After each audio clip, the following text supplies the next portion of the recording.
แสงเทียนเสียงธรรมส่องสว่างนำพาชีวิตบ่ฮื้อผูกติดในความชั่วอันมัวหมองเฮาท่านทั้งหลายหญิงชายต่างเฝ้ามองประคับประคองพระพุทธศาสนาให้ยั่งยืนขอยกมือ10 นิ้วต่างคิ้วเกษาน้อมถวายอภิวาทวันทาแด่องค์พระสัมมาสัมพุทธเจ้าพระธรรมเจ้าพระสังฆเจ้าและพระอริยสาวกอรหันตเจ้าทุกตนทุกพระองค์ขอถวายเคารพพระมหาเถรานุเถระเจ้าคณะพระสังฆาธิการครูบาอาจารย์ที่เคารพอย่างสูงขอความผาสุกความเจริญในธรรมจงมีแด่ศรัทธาญาติโยมพุทธศาสนิกชนผู้ใจบุญใจกุศลท่านทั้งหลายเสียงที่ท่านทั้งหลายได้สดับรับฟังอยู่ในขณะนี้คือเสียงของการออกสถานีวิทยุกระจายเสียงแม่ขจารโมเดิร์นเรดิโอ FM 94.50 เมกะเฮิรตซ์ออกอากาศณอาคารที่103หมู่ที่6บ้านสันมณะตำบลแม่เจดีย์อำเภอเวียงป่าเป้าจังหวัดเชียงรายริงสัญญาณผ่านคลื่นอากาศมายังวัดกู่ทองวัดสันกู่ทองตำบลแม่เจดีย์อำเภอเวียงป่าเป้าจังหวัดเชียงรายในค่ำคืนนี้ตนตัวเกล้ากระผมอาตมาภาพพระอธิการจำนันสุธีโรหรือที่รู้จักกันในนามครูบาสิงห์มุ่งเจ้าอาวาสวัดสันกู่ทองตำบลแม่เจดีย์อำเภอเวียงป่าเป้าจังหวัดเชียงรายเป็นผู้ดำเนินรายการในรายการธรรมะก่อนนอนในค่ำคืนนี้มาพบปะกับตนตัวอาตมาภาพในวันอังคารที่14กรกฎาคม2569วันนี้ก็ถือว่าเป็นวันธรรมะสวนะเป็นวันศีลวันธรรมศรัทธาญาติโยมสาธุชนท่านทั้งหลายในช่วงเวลาตอนจะมแมลงเฮาได้สดับรับฟังน้ำธรรมน้ำเสียงเรียงธรรมจากท่านสามเณรลักษณ์ที่อยู่ตั้งอำเภอไดหล่อซึ่งวันนี้ก็ท่านทางพระครูปลัดณัฐพงศ์ทิตวุศิริเจ้าอาวาสวัดดอนจันทร์บ้านป่าจันทร์บ่ได้ออกรายการเพราะไปประชุมที่จังหวัดเชียงรายปิกมาบัดตันถนนหนทางที่ไปตังเชียงรายปิกมาเวียงกับเป้านี่ก็ลำบากอยู่พอสมควรเพราะเพิ่นทำถนนกันยังบ่แล้วเสร็จดีซึ่งในค่ำคืนนี้ตนตัวอาตมาภาพก็ได้มาจัดออกรายการเป็นรายการสดศรัทธาญาติโยมสาธุชนท่านทั้งหลายที่สดับรับฟังอยู่ต่างบ้านต่างจองบอกว่าจะเป็นอำเภอเวียงกับเป้าของเฮานี่อำเภอวังเหนืออำเภอแม่สวยอำเภอจูนอำเภอดอกคำใต้จังหวัดพะเยาและก็ต่างบ้านเมืองปานต่างหล่องเคาะก็ได้สดับรับฟังกันทั่วถึงแต่ถ้าว่าจะไปตังเชียงใหม่นี่ก็สัญญาณไปบ่ถึงละเพราะว่าผลลิงสัญญาณไปเชียงใหม่ตึกแก่เวลาตอนมะแรงประมาณ1 ทุ่มปลายก็หมดละอีน่ะจากนั้นในวันนี้อาตมาภาพก็ได้น้อมนำเอาหลักธรรมคำสอนและสาระความรู้มาเป็นธรรมะบรรณาการให้ศรัทธาญาติโยมพ่ออุ้ยไปอุ้ยพ่อลุงแม่ป้าพี่ป้านะอาที่อยู่ตั้งบ้านตั้งจองหลังจากที่ทำเวียดทำการบ้านการเงินเรียบร้อยกินข้าวน้ำจำข้าวแรงเรียบร้อยก็มาเปิดขึ้นสถานีวิทยุ 94.50 แม่ขจารโมเดิร์นเรดิโอฟังกันก่อนอื่นนั้นก็ต้องขอกล่าวขอบคุณอนุโมทนาสาธุกับท่านเจ้าของสถานีคือคุณทิติรัตน์ภูมินทร์หรือว่าโยมแม่อนงพร้อมด้วยครอบครัว ที่ท่านนั้นได้มีจิตเจตนาอันเป็นบุญเป็นกุศลได้ถวายเวลาให้กับอาตมาภาพและครูบาอาจารย์ทุกตนทุกองค์ที่ได้เป็นพระนักจัดรายการได้จัดรายการธรรมะดีๆให้กับศรัทธาญาติโยมสาธุชนท่านทั้งหลายได้สดับรับฟังบอกว่าจะเป็นยามแรงยามค่ำยามคืนจะต้องขออนุโมทนาสาธุกับโยมแม่อนงตัวนะร้านพงมินพริกลาบแม่ขจารซอย13ศรัทธาญาติโยมสาธุชนท่านทั้งหลายเฮาจะได้หันข่าวหลายอันปัญญางบ่จะเป็นหนังสือโทรทัศน์วิทยุหรือต่างโลกโซเชียลทางมือถือทาง Facebook อะไรอย่างต่างๆข่าวที่มันโด่งมันดังที่มันมีสิ่งที่เฮาว่าน่าจะหันว่าน่าจะเจอก็คือข่าวที่เกิดเหตุการณ์ไฟไหม้อย่างแต่ว่าวันซืนนี่ไฟไหม้ที่ผับแห่งหนึ่งที่กรุงเทพถ้าทายาทโยมทั้งหลายสิ่งที่มันเป็นหรือว่ามันเกิดขึ้นเฮาหันแล้วก็สลดสังเวชคนเป็นร้อยไปแออัดยัดเยียดกันอยู่ในที่สถานที่บันเทิงอันนี้ก็ขอใจให้หน่อยแล้วจะอิงธรรมะให้ฟังว่าคนเป็นร้อยนั่นไปแออัดยัดเยียดกันในที่สถานที่บันเทิงเพราะอะไรอย่างเพราะความสุขส่วนตัวความสุขกับหมู่คณะที่ทางโลกปุณณวะโลกิยะทางโลกเนี่ยได้จัดสรรกันขึ้นมาเป็นสิ่งบันเทิงเริงใจแต่ในนั้นมันก็จะมีการพูดถึงอย่างดื่มกินเนาะดื่มกินกันโดยก็เป็นธรรมดาของชาวโลกคนบ้านอย่างเป็นต้นแต่เหตุการณ์มันที่บยากของภัยบยากที่เกิดขึ้นมันก็เกิดขึ้นนั่นคือเกิดไฟช็อตตรงเวทีนักร้องกำลังร้องเพลงอยู่แล้วไฟมันก็เกิดลุกโหมขึ้นคนหนีตายกันโอลหม่านจะตาญาติโยมทั้งหลายแม้กระทั่งนักร้องที่ร้องบนเวทีแต่กำลังร้องเพลงคือความสุขความเพลิดเพลินกับนักเที่ยวนักดื่มกันอยู่ก็ยังเสียชีวิตแล้วคนเสียชีวิตนั้นบัจจัยน้อยๆเสียชีวิตกันเป็นสาวจะถ่ายญาติโยมทั้งหลายที่หนีได้ก็หนีอันที่แกนควันสำลักควันก็คงจะทรมานถ้าถึงที่สถานที่นั้นในพระพุทธศาสนาเป็นว่าที่อโคจรบ่สมควรที่สมณเพศจะเข้าไปเป็นที่อโคจรตามหลักแล้วพระสงฆ์องค์ข้าเจ้าเพิ่นก็บ่เข้าไปในสถานที่นั้นหรอกยกเว้นแต่ว่าพระสงฆ์องค์ข้าเจ้าตัวนั้นแหกกฎแหกระเบียบแหกวินัยของสงฆ์ถึงไปแต่ในที่นี้มันมีเรื่องของสงฆ์เข้าไปยุ่งเกี่ยวแต่อาตมากำลังสื่อว่าเป็นเรื่องของที่อโคจรแต่สำหรับทางโลกเพิ่นก็บอกเป็นสิ่งที่บันเทิงไปพักผ่อนไปจนเจ้าหมู่ไปดื่มดิ้งกินกันอย่างเป็นต้นแต่ทีนี้มันก็มีข่าวที่ออกดังสื่อว่าโอ้ทำไมเนาะพระสงฆ์องค์ข้าเจ้าไปเดินห้างถ่ายรูปหันนี่นั่นอันนี้สถาญาติโยมสาธุชนทั้งหลายเฮาต้องมองเป็นรายบุคคลว่าท่านที่เป็นข่าวนั้นเป็นข่าวเพราะท่านตั้งใจไปหรือว่าอย่างใดอย่างหนึ่งเพราะในที่สุดแล้วภาพรวมมันก็เกิดกระแสออกมาอย่างหลายอย่างเฉียบพลันหลายอย่างเพราะอาตมาภาพดูข่าวแล้วก็บ่อยากคิดเลยว่าเหตุการณ์มันจะทำให้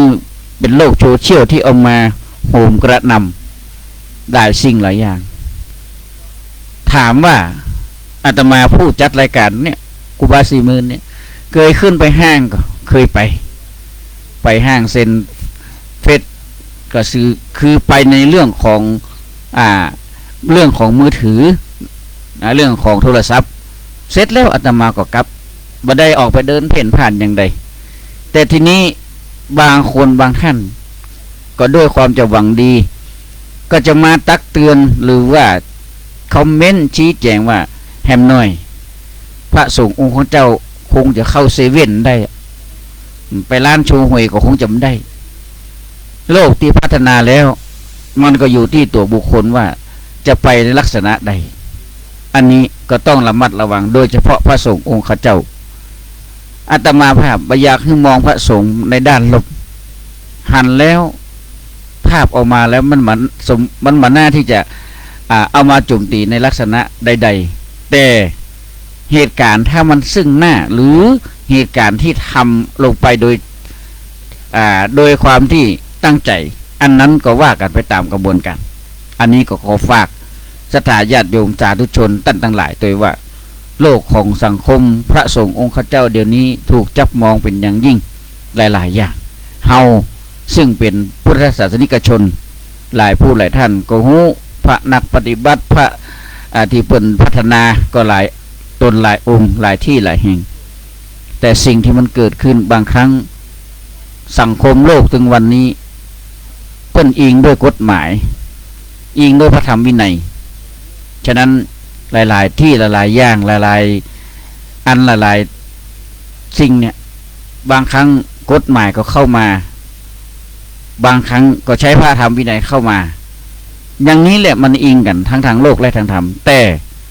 จะผิดถูกหรืออย่างใดนั้นก็อยู่ที่การพิจารณาและการตรวจสอบให้มันถูกต้องอันนี้อาตมาภาพก็ขอฝากไว้ตัวว่าบางอย่างนะเฮาทำให้มันเป็นสิ่งที่บอกว่าเข้าใจตรงกันว่าบางอย่างเนี่ยพระสงฆ์องค์ข้าเจ้าบางครั้งเพื่อจำเป็นนะในโลกที่มันยุคเปลี่ยนแปลงไปนะโดยเฉพาะโลกของสื่อโซเชียล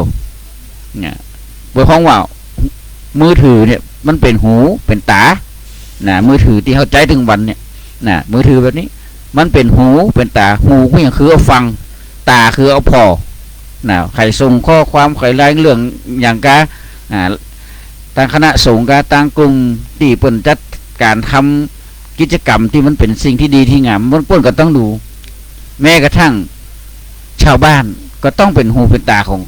แต่ละคนอ่อนเล็กละอ่อนเด็กเล็กเด็กแดงบางครั้งก็ยังมีใจมือถือผู้เฒ่าผู้แก่นางอีเป็นต้นแต่เขาจะใจในลักษณะใดนั่นอยู่ที่ตัวเขาอันนี้ก็หันข่าวแล้วก็โอ้น่าจะให้มันเป็นมองภาพที่มันหันแล้วก็ต้องว่าจะว่าเอามาออกสื่อแล้วก็มาคอมเมนต์กันหลายๆอย่างก็คิดกันไปคนละทิศละทางคนเฮามันนานาทิศต่างเนาะอ้าวแล้วเรื่องของสังคมพระสงฆ์องค์ข้าเจ้าพระนักปฏิบัติพระนักจัดรายการหลายผู้หลายท่านก็ยังมีให้เขาได้ชื่นชมอนุโมทนาสาธุอยู่อย่างที่ผ่านมาทางพระนักจัดรายการขึ้นสีขาวนำโดยท่านพระครูอภิวัตรพัฒนวิกรมรองเจ้าคณะอำเภอไดหล่อผอ.สถานีวิทยุขึ้นสีขาวพระชาวชาได้นำพระสงฆ์องค์เจ้าพระมหาเถรานุเถระไปร่วมกันทำบุญยกชัดถาดที่วัดห้วยงูในอำเภอฝางอาตมาภาพได้ไปสักเตือนะเพราะว่าติดเรียนนั่นที่มหาวิทยาลัยตอนนี้ก็เรียนอยู่ชั้นปีที่3เทอมแรกก็เข้มข้นเรียนนักแล้วก็จะจบค่าจบเทอม2ก็เป็นว่าจบการศึกษาปริญญาตรีนี้แล้วฉะนั้นท่านใดที่อยู่ในกลุ่มเครือข่ายขึ้นสีขาวที่ชมทาง Facebook ไลฟ์10 ปัญจันทาของอาตมาภาพที่กำลังถ่ายทอดสดณขนาดนี้และทุกวันอาคารก็ขอแจ้งโดยว่าอาตมาภาพนั้นอยากจะไปแต่ติดภารกิจจริงๆนะติดภารกิจเนี่ยหลายที่หลายทางอย่างงานหล่อเทียนเนี่ยก็ได้ไปกับเปิ้นไปถวายเทียนต่างจังวงต่างจังวัดก็ได้ไปกับเปิ้นเพราะติดภาระการเรียนฉะนั้นก็ต้องแจ้งสถาญาติโยมสาธุชนท่านทั้งหลายว่าโอ้บางครั้งมาคราวตะกอนหันไปตลอดบัดเดี๋ยวนี้หายไปเหียใจนี่มันอยู่ที่งานพวกสถาญาติโยมทั้งหลายอาตมาภาพนี่นะใจอยู่ที่งานแต่ด้วยสภาวะการงานหรือว่าส่วนตัวมันบักคล่อง เหมือนแตะก่อนแต่ถ้าเรียนจบเมื่อไรก็ได้ไปตลอดเลยอย่างอีเป็นต้นเนาะก็ต้องทำความเข้าใจด้วยนะบางครั้งบางคนบางผู้บางท่านก็โทรมาส่วนตัวมาถามครูบาสิมื่นไปก็โอ้มันติดภารกิจติดการเรียนติดการงานเนาะก็บ่ได้อยู่ได้ยั้งอย่างเช่นวันจันทร์อังคารพุธพฤหัสนี่ต้องไปสอนสามเณรที่โรงเรียนวัดป่างิ้วปริยัติศึกษาตำบลป่างิ้วเป็นครูสอนครูจสปนะสอนศีลธรรมหยุดวันศุกร์วันเดียวบางครั้งวันศุกร์ก็แทบไม่ได้หยุดเลยเสาร์อาทิตย์ก็ไปเรียนที่มหาวิทยาลัยมหาจุฬาลงกรณราชวิทยาลัยวิทยาเขตเชียงใหม่ที่ดอยสะเก็ดบ้านปุงกุ่มตำบลป่าเมี่ยงจะมีมหาลัยสงฆ์อยู่ตรงนั้นของมจรมหาจุฬาลงกรณ์นี่ย่อๆว่ามจรดอยสะเก็ดอันนี้แหละสถาญาติโยมหลายบางครั้งบางคราวตามตรงสถาญาติโยมหลายทราบว่าบางครั้งจะไปขับกินขับตาลยังไม่ได้ไปนะต้องสละต้องสละพอตรงกับเสาร์อาทิตย์ไปโรงเรียนเนี่ยไปมหาลัยเนี่ยอย่างอีเป็นต้นและงานต่างๆที่ครูบาอาจารย์ได้นำกลุ่มขึ้นสีขาวของไปร่วมใจอาตมานี่ใจครูบานี่อยู่ที่พุ่นอยู่ที่งานแต่ตัวไปบ่ได้อย่างอีเป็นต้นเพราะฉะนั้นก็บอกกันเนอะวันหน้าวันตานะถ้าจบการศึกษาแล้วจะไปหาสถานญาติโยมสาธุชนทั้งหลายบอกว่าใกล้ไกลอย่างคราวที่แล้วก็ได้ไปจังหวะที่บัตรงกับเรียนก็ได้ไปงานวัดพุทธศรีคิรีนะบ้านแปะเองที่งานของอาจารย์พระอาจารย์พระนักเทศการตัวหนึ่งเนาะลืมชื่อนึกชื่อใครออกอาจารย์วรรณชัยนะอาจารย์วรรณชัยแต่งานที่วัดม่อนห้วยแก้วก็ได้ไปนะงานฉลองเจ้าคณะตำบลใหม่ของเพิ่นตำบลดอยหล่อเขตหนึ่งก็ไม่ได้ไปกับเพิ่นอันนี้ก็ถือว่าวิทย์งานตั้งกลุ่มตั้งคณะไปหลายอยู่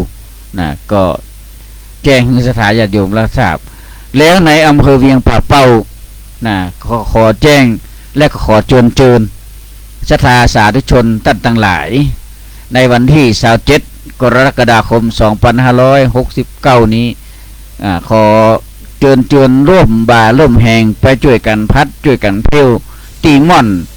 พระธาตุสีสองเมืองดอยดังแก้วเพราะวันแหม1 ค่ำมาเข้าพรรษาเนี่ยนะเขาก็จะได้พากันไปทำบุญพิธีส่งน้ำพระศรีสองเมืองประจำปีของอำเภอเวียงป่าเป้าของเขาฉะนั้นในวันที่27เนอะเป็นวันจันทร์ที่27เจริญพรเชิญศรัทธาญาติโยมสาธุชนทั้งหลายไปร่วมกันเพลวพัดสถานที่ม่อนพระศรีสองเมืองถ้าเป็นไปได้ก็เชิญกันร่วมห่อข้าวห่อน้ำไปกินกันโดยตังบนม่อนพระศรีสองเมืองซึ่งเป็น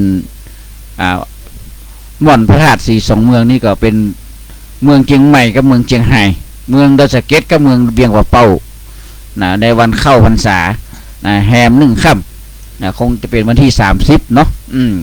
30วันที่29เป็นวันอาราสาหบูชาวันที่30ก็จะได้ไปร่วมกันทำบุญ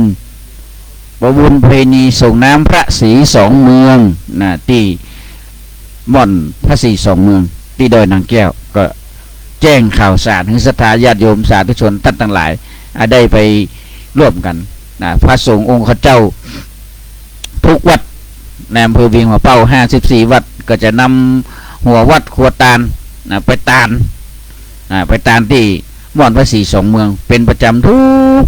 ปีในวันเข้าพรรษาในวันแหม1 ค่ำก็จะได้ห่อข้าวห่อของกินไปกินกันบนดอยมีพิธีเจริญพระพุทธมนต์สวดของมันเป็นมังกรส่งน้ำพระศรีสองเมืองซึ่งเป็นพระกู่บ้านกู่เมืองพระกู่ม่อนศรีสองเมืองซึ่งครูบาอาจารย์ยุคก่อนนั้นเพิ่นได้อาราธนานิมนต์มาประดิษฐานตอนนี้เขาสร้างศาลาประดิษฐานพระศรีสองเมืองเรียบร้อยที่เขาทำบุญกันไปตลอดนั้นก็จะได้หัน ว่าโอ้พระศรีสองเมืองเนี่ยเวลาไก่ไก่ไปไก่มาคนเวียงเป้าคนจึงใหม่จึงไฮขึ้นล่องที่ท่านก็จะให้สัญญาณกดแต่หรือยกมือไหวก็เป็นที่สักการะบูชาของเฮาตั้นทั้งหลายทุกสารทิศก็เจริญพรเนอะร่วมด้วยช่วยกันที่จะได้ไปร่วมกันพัดเพี้ยวที่ม่วนพระศรีสองเมืองแล้ววันแฮม1 ค่ำคือวันที่30ก็จะได้ไปร่วมกันทำบุญส่งน้ำพระศรีสองเมืองที่ม่วนพระศรีสองเมืองอันนี้ก็เศรษฐีผู้ใจบุญในทุนผู้ใจดีเพิ่นได้ร่วมกันสร้างพระธาตุโดยสถาญาติโยมของตัวจากนั้นในโอกาสที่อาตมาได้ออกรายการนี้ก็ขอใจเสียงนี้เป็นกระบอกเสียงเนาะจวนเจิญศรัทธาสาธุชนตั้นทั้งหลายได้ไปร่วมกันที่ม่วนพระศรีสองเมืองแล้วอาตมามีเรื่องราวที่อยากจะอู้จ๋าก่อนที่จะเข้าเนื้อหาสาระธรรมะซึ่งอาตมาภาพอยู่ในนามของพระนิสิตมหาจุฬาลงกรณราชวิทยาลัยวิทยาเขตเชียงใหม่ที่ดอยสะเก็ดตำบลป่าเมี่ยงก็ได้มีครูบาอาจารย์และสาธุชนตั้งหลายได้ถามถึงว่าการที่ไปเรียนนั้นเขาได้ออกหน่วยออกอย่างพ่องก็ตั้งมหาวิทยาลัยโดยกันนามของท่านประธานหลักสูตรเนาะก็ได้บอกคือว่าศรัทธาญาติโยมทั้งหลายซึ่งเป็นสะธรรมิกหรือเป็นผู้ที่ใจบุญใจกุศลได้ขอร่วมกันจัดหรือว่าสนับสนุนอุปกรณ์ต่างๆซึ่งในวันที่23 23 สิงหาคมทางอาตมาภาพและนิสิตทุกภาคส่วนทุกชั้นเรียนทุกชั้นทุกห้องจะได้ร่วมกันทำบทความว่าสาธารณประโยชน์แก่สาธารณประโยชน์ที่โรงเรียนบ้านทุ่งยาวโรงเรียนบ้านทุ่งยาวตำบลแม่จะดีอำเภอเวียงป่าเป้าจังหวัดเชียงรายของเรานี้ที่เป็นการทำกิจกรรมสาธารณประโยชน์ที่จะได้ทำให้กับโรงเรียนบ้านทุ่งยาวซึ่งก็ได้ปรึกษาหารือกับครูบาอาจารย์กับท่านผอ.และก็หลายๆท่านทั้งกำนันผู้ใหญ่บ้านและผู้มีส่วนเกี่ยวข้องคณาจารย์ของมหาวิทยาลัยว่าจะไปทำกิจกรรมตรงนั้นโดยนิสิตมหาจุฬาลงกรณราชวิทยาลัยก็กำหนดตอนที่23 สิงหาก็ได้มีการประชาสัมพันธ์บอกกล่าวเรื่องของการที่เขาจะได้บอกบุญบอกกุศลให้กับศรัทธาสาธุชนพ่อค้าวานิชหรือท่านทั้งหลายที่ได้ร่วมกันว่าในวันที่23 สิงหาคมทางคณะนิสิตนักศึกษามหาวิทยาลัยมหาจุฬาลงกรณราชวิทยาลัยวิทยาเขตเชียงใหม่ที่ตั้งอยู่ป่าเมี่ยงตำบลป่าเมี่ยงอำเภอดอยสะเก็ดนั้นอาจจะได้ทำกิจกรรมจิตอาสาคือค่ายรัฐศาสตร์อาสาสร้างธรรมสร้างสุขพลังบวรก็ใครขอประกาศประชาสัมพันธ์คือท่านทั้งหลายได้ช่วยกันสนับสนุนคือสีสำหรับทาหัวแล้วก็ทาหัวโรงเรียนและอุปกรณ์ทำงานทาสีอย่างเช่นแปรงทาสีลูกกิ้งทางผสมสีหรือท่านใดมีจิตเจตนาศรัทธาจะร่วมด้วยช่วยกันบริจาคชุดสำนักนักเรียนสำนักเรียนนักชั้นประถมศึกษาและอุปกรณ์การเรียนต่างๆไม่ว่าจะเป็นสมุดปากกาดินสอยั้งลบชุดเครื่องเขียนต่างๆก็สามารถแจ้งความจำนงไปที่มหาอาตมาได้หรือท่านมีจิตเจตนาอย่างใดก็หันแต่สมควรที่จะร่วมด้วยช่วยกันก็เป็นพลังบุญอย่างหนึ่งที่เราจะได้ร่วมด้วยช่วยกันในการที่ เราจะได้สร้างสาธารณประโยชน์แล้วก็ให้ความสุขทางใจกับน้องๆหนูนักเรียนโรงเรียนบ้านทุ่งยาวตำบลแม่เจดีย์อำเภอเวียงป่าเป้าทุกท่านคงจะตั้งคำถามว่าโรงเรียนบ้านทุ่งยาวอยู่ที่ไหนเข้าไปทางเขื่อนโดยงูนะเข้าไปทางเขื่อนโดยงูเดี๋ยวนี้ถนนพดกันไปถึงตำบลไปถึงห้วยทรายไปถึงปางปะกาศไปถึงปางไข่นะพดกันหมดเลยเพื่อทำถนนพดไปหากันหมดจากนั้นในการเข้าสร้างค่ายเพราะว่าเข้าค่ายรัฐศาสตร์อาสาสร้างสู่พลังบวรประจำปี2569ก็ต่างมหาวิทยาลัยวิทยาลงกรณราชวิทยาลัยก็ขอโดยอาตมาภาพซึ่งได้เป็นหัวหน้าห้องรัฐศาสตร์ชั้นปีที่3ก็ขอความอนุเคราะห์สนับสนุนอุปกรณ์พัฒนาสถานศึกษาและอุปกรณ์สำหรับการเรียนชุดนักเรียนและอุปกรณ์การทาสีต่างๆไม่ว่าจะเป็นแปรงทาสีลูกกิ้งอะไรต่างๆหรือถังสีหรือว่าท่านจะบริจาคเป็นสีเป็นทางมาเลยก็ได้ก็นี่ก็แจ้งความจำนงที่อาตมาภาพได้เนอะที่อาตมาภาพครูบา40,000ได้เนาะอันนี้เขาจะเป็นบุญกุศลอย่างหนึ่งที่เขาจะได้ให้น้องๆหนูได้มีโอกาสในศึกษาเราเรียนและได้พัฒนาไปเป็นคนดีของชาติต่อไปเป็นภายภาคหน้าฉะนั้นอาตมาภาพครูบา40,000ก็ขอได้กระบอกเสียงนี้บอกบุญไปยังศรัทธาญาติโยมสาธุชนทั้งหลายถ้าท่านมีจิตเจตนาอันเป็นบุญเป็นกุศลจะร่วมด้วยช่วยกันก็แจ้งความจำนงมาหาอาตมาได้เลยเนาะตีเบอร์อาตมาได้ไว้ขึ้นไปหรือท่านได้มี Facebook อาตมาภาพฟิปันจันทาก็สามารถดูตามเบอร์โทรศัพท์นั้นได้0965014899โทรมาในความจำนงว่าจะรับเป็นเจ้าภาพแปรงทาสีก็ถังสีก็หรือว่าสีหรือชุดนักเรียนหรือว่าสมุดดินสอก็ได้อาตมาภาพน้อมรับหมดเลยแล้วก็ในวันที่22-23เนี่ยนิสิตนักศึกษาก็จะได้ไปเข้าค่ายคุณธรรมแล้วก็พบปะศรัทธาญาติโยมบ้านตุ้งยาวตัวแล้วก็มีกิจกรรมที่เกี่ยวกับความรู้ให้กับศรัทธาญาติโยมบ้านตุ้งยาวตัวอันนี้อาตมาภาพก็ขอฝากตัวว่าขอทุกท่านมีเจตนาศรัทธาอันดีอันงามก็ได้สนับสนุนนะรวมด้วยช่วยกันเพื่อพลังของชาติเราและพัฒนาเด็กเยาวชนเราก้าวหน้าไปตั้งหน้าแห่งระยะหนึ่งซึ่งบ้านโรงเรียนบ้านทุ่งยาวนั้นก็อยู่ในเพราะว่าเขตดอยเหมือนกันเนาะเขตดอยอันนี้ก็แจ้งให้ศรัทธาญาติโยมสาธุชนทั้งหลายท่านใดมีเจตนาศรัทธาจะร่วมบริจาคหรือสนับสนุนตามที่อาตมาได้อู้ไปแล้วก็แจ้งความจำนงมาหาอาตมาได้เนอะโดยทางจะเป็นทางไลน์ก็ดีทาง Messenger หรือโทรมาได้ตรงก็ได้อาตมาน้อมรับและก็จะได้อนุโมทนาสาธุกับทุกท่านด้วยเนาะเอาละศรัทธาญาติโยมหลายได้อู้ไปเป็นเวลาครึ่งชั่วโมงปลายละ ครึ่งชั่วโมงปลายละก็จะมาเข้าสู่โหมดของธรรมะศรัทธาญาติโยมสาธุชนท่านทั้งหลายในช่วงของธรรมะบรรณาการในค่ำคืนนี้ก็ระยะเวลาก็งวดเข้ามาเนาะไกลละวันนี้วันที่14เนาะเป็นวันพระวันธรรมะสวนะตุยวันพระวันศีลโดยวันพุธ15วันถึง16นี่นะก็วันเวลามันบ่ได้อยู่นิ่งซึ่งศรัทธาญาติโยมสาธุชนท่านทั้งหลายการปฏิบัติในด้านทางพุทธศาสนาเป็นการกระทำที่ถูกต้องนั่นคือการที่เราต้องมองในด้านที่เป็นสิ่งที่ดีและที่สำคัญ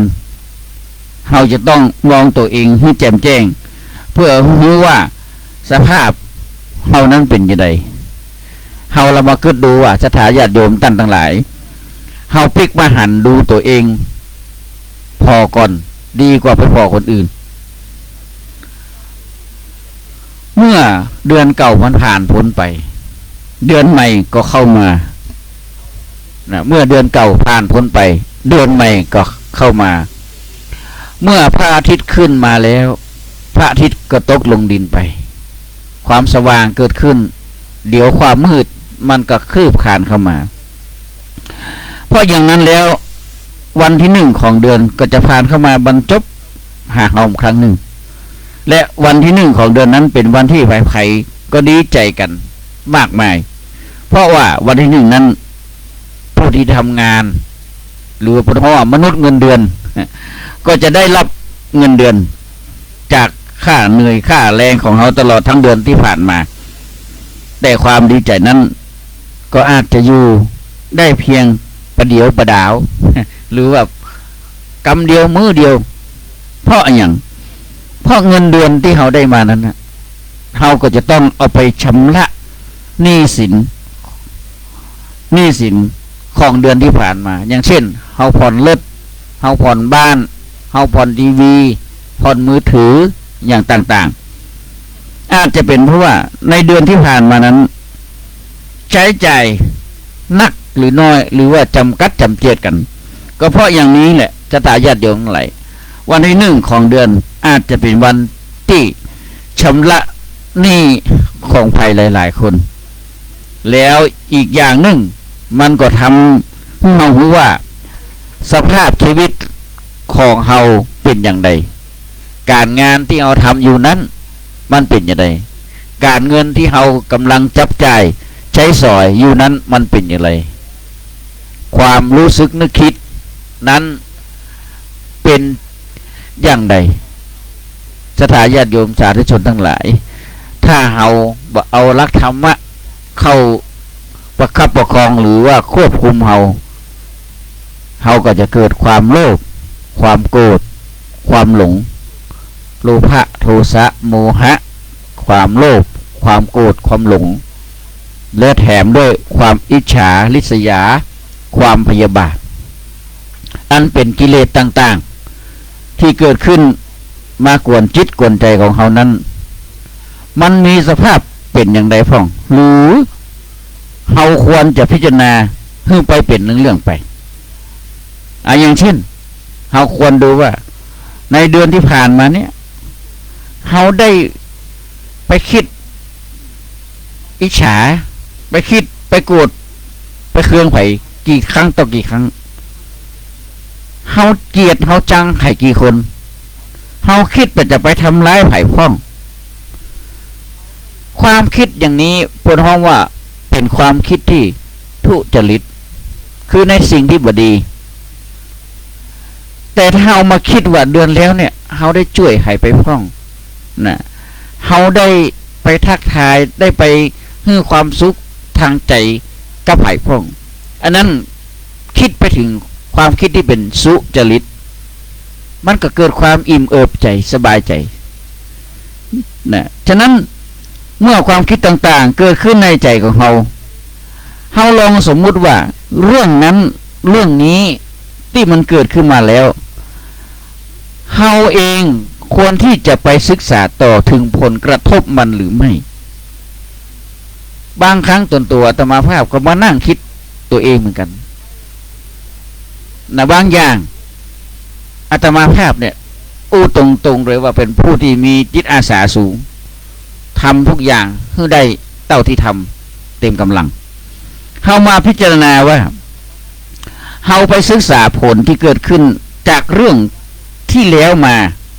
เราทำลงไปอย่างไรพ่องเป็นไปในทางสุขหรือว่าต่างตุกหรือนำความเพลิดเพลินหรือนำความเสื่อมเสียมาให้แก่ตัวเขาเองความร้อนใจความวู่วามมันมีเหมือนกันทุกคนแต่ถ้าหากว่าใจเขานั้นใจธรรมะ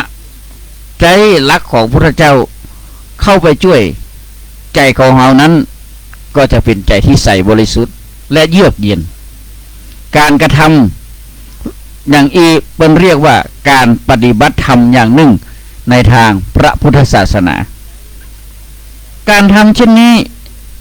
ก็เปรียบเสมือนอย่างกับเขาได้สอดส่องดูแลความประพฤติของเขาจะทายาทโยมหลายได้สอดส่องดูแลความประพฤติของเขาและเราจะได้รู้จักตัวเอง มากขึ้นเพิ่นบอกว่าคนเฮาถ้ารู้จักตัวเองมากขึ้นเท่าใดก็ยิ่งจะทำให้ชีวิตของเฮานั้นรุ่งเรืองมากขึ้นเท่านั้นแต่ถ้าเฮาบอกรู้จักตัวเองเหมือนกับตัวเองยังมืดมนอยู่ในห้องหนึ่งที่บ่มีแสงอยู่เลยมืดตึ๊บเลยเวลาที่จะไปหาสิ่งต่างๆมันย่อมหายากลำบากเพราะบ่มีแสงสว่างนำทางนั่นเองแต่ถ้าเฮาอยู่ในที่สว่างในสว่างที่นี้คือสว่างในใจสว่างทางใจถึงแม้ว่าเฮาจะอยู่ในห้องมืดๆแคบๆถ้าใจเฮาสว่างเฮาก็มีความสุขได้ดังอี้เป็นต้นฉะนั้นเรื่องของตัวเองเป็นการศึกษาดูสภาพชีวิตผ่านมาตามลำดับลำดาปฏิบัติในลักษณะใดอย่างเช่นเฮาเคยมีความรักกับไผก็รักในนี้คือรักในกัลยาณมิตรรักในกัลยาณมิตรหรือจะเป็นรักในด้านครอบครัวเพื่อนสนิทมิตรสหายก็ตามแล้วเฮามาหันมองย้อนหลังว่ามองย้อนหลังว่าเฮามีความโกรธความเกลียดความชังเกิดกับไผพ้องความโกรธความเกลียดความชังนั้นมันเป็นตัวร้าย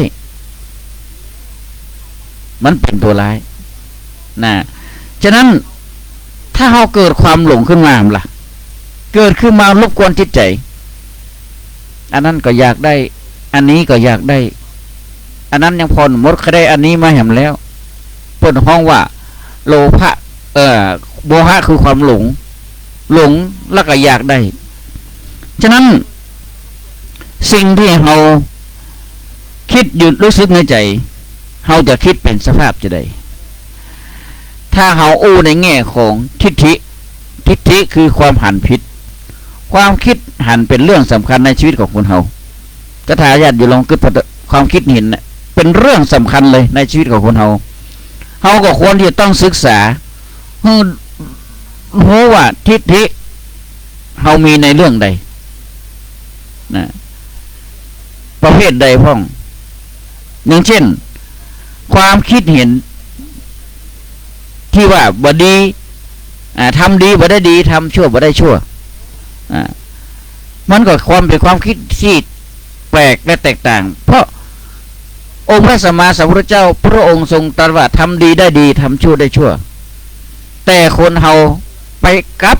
คำสั่งสอนขององค์พระสัมมาสัมพุทธเจ้าว่าทำดีได้ดีมีที่ไหนทำชั่วได้ดีมีถมไปมันทำให้จิตของเราในคิดตรปัดคิดกลับกันเพราะฉะนั้นส่วนที่เป็นความดีนั้นมันคือสิ่งที่เขาเรียกว่าบุญส่วนที่เป็นความชั่วนั้นเขาเรียกว่าบาปเป็นที่อยู่ของปุถุชนคนทั่วไปบุญและบาปมันมาด้วยกันนะญาติโยมหลายใครจะปฏิเสธหรือไม่ว่าบ่เคยทำบาปบ่เคยทำบุญบ่เคยทำบาปแต่ทำบุญมันก็มาด้วยกันแต่ใครจะทำนักทำน้อยก็อยู่ที่ตัวเรา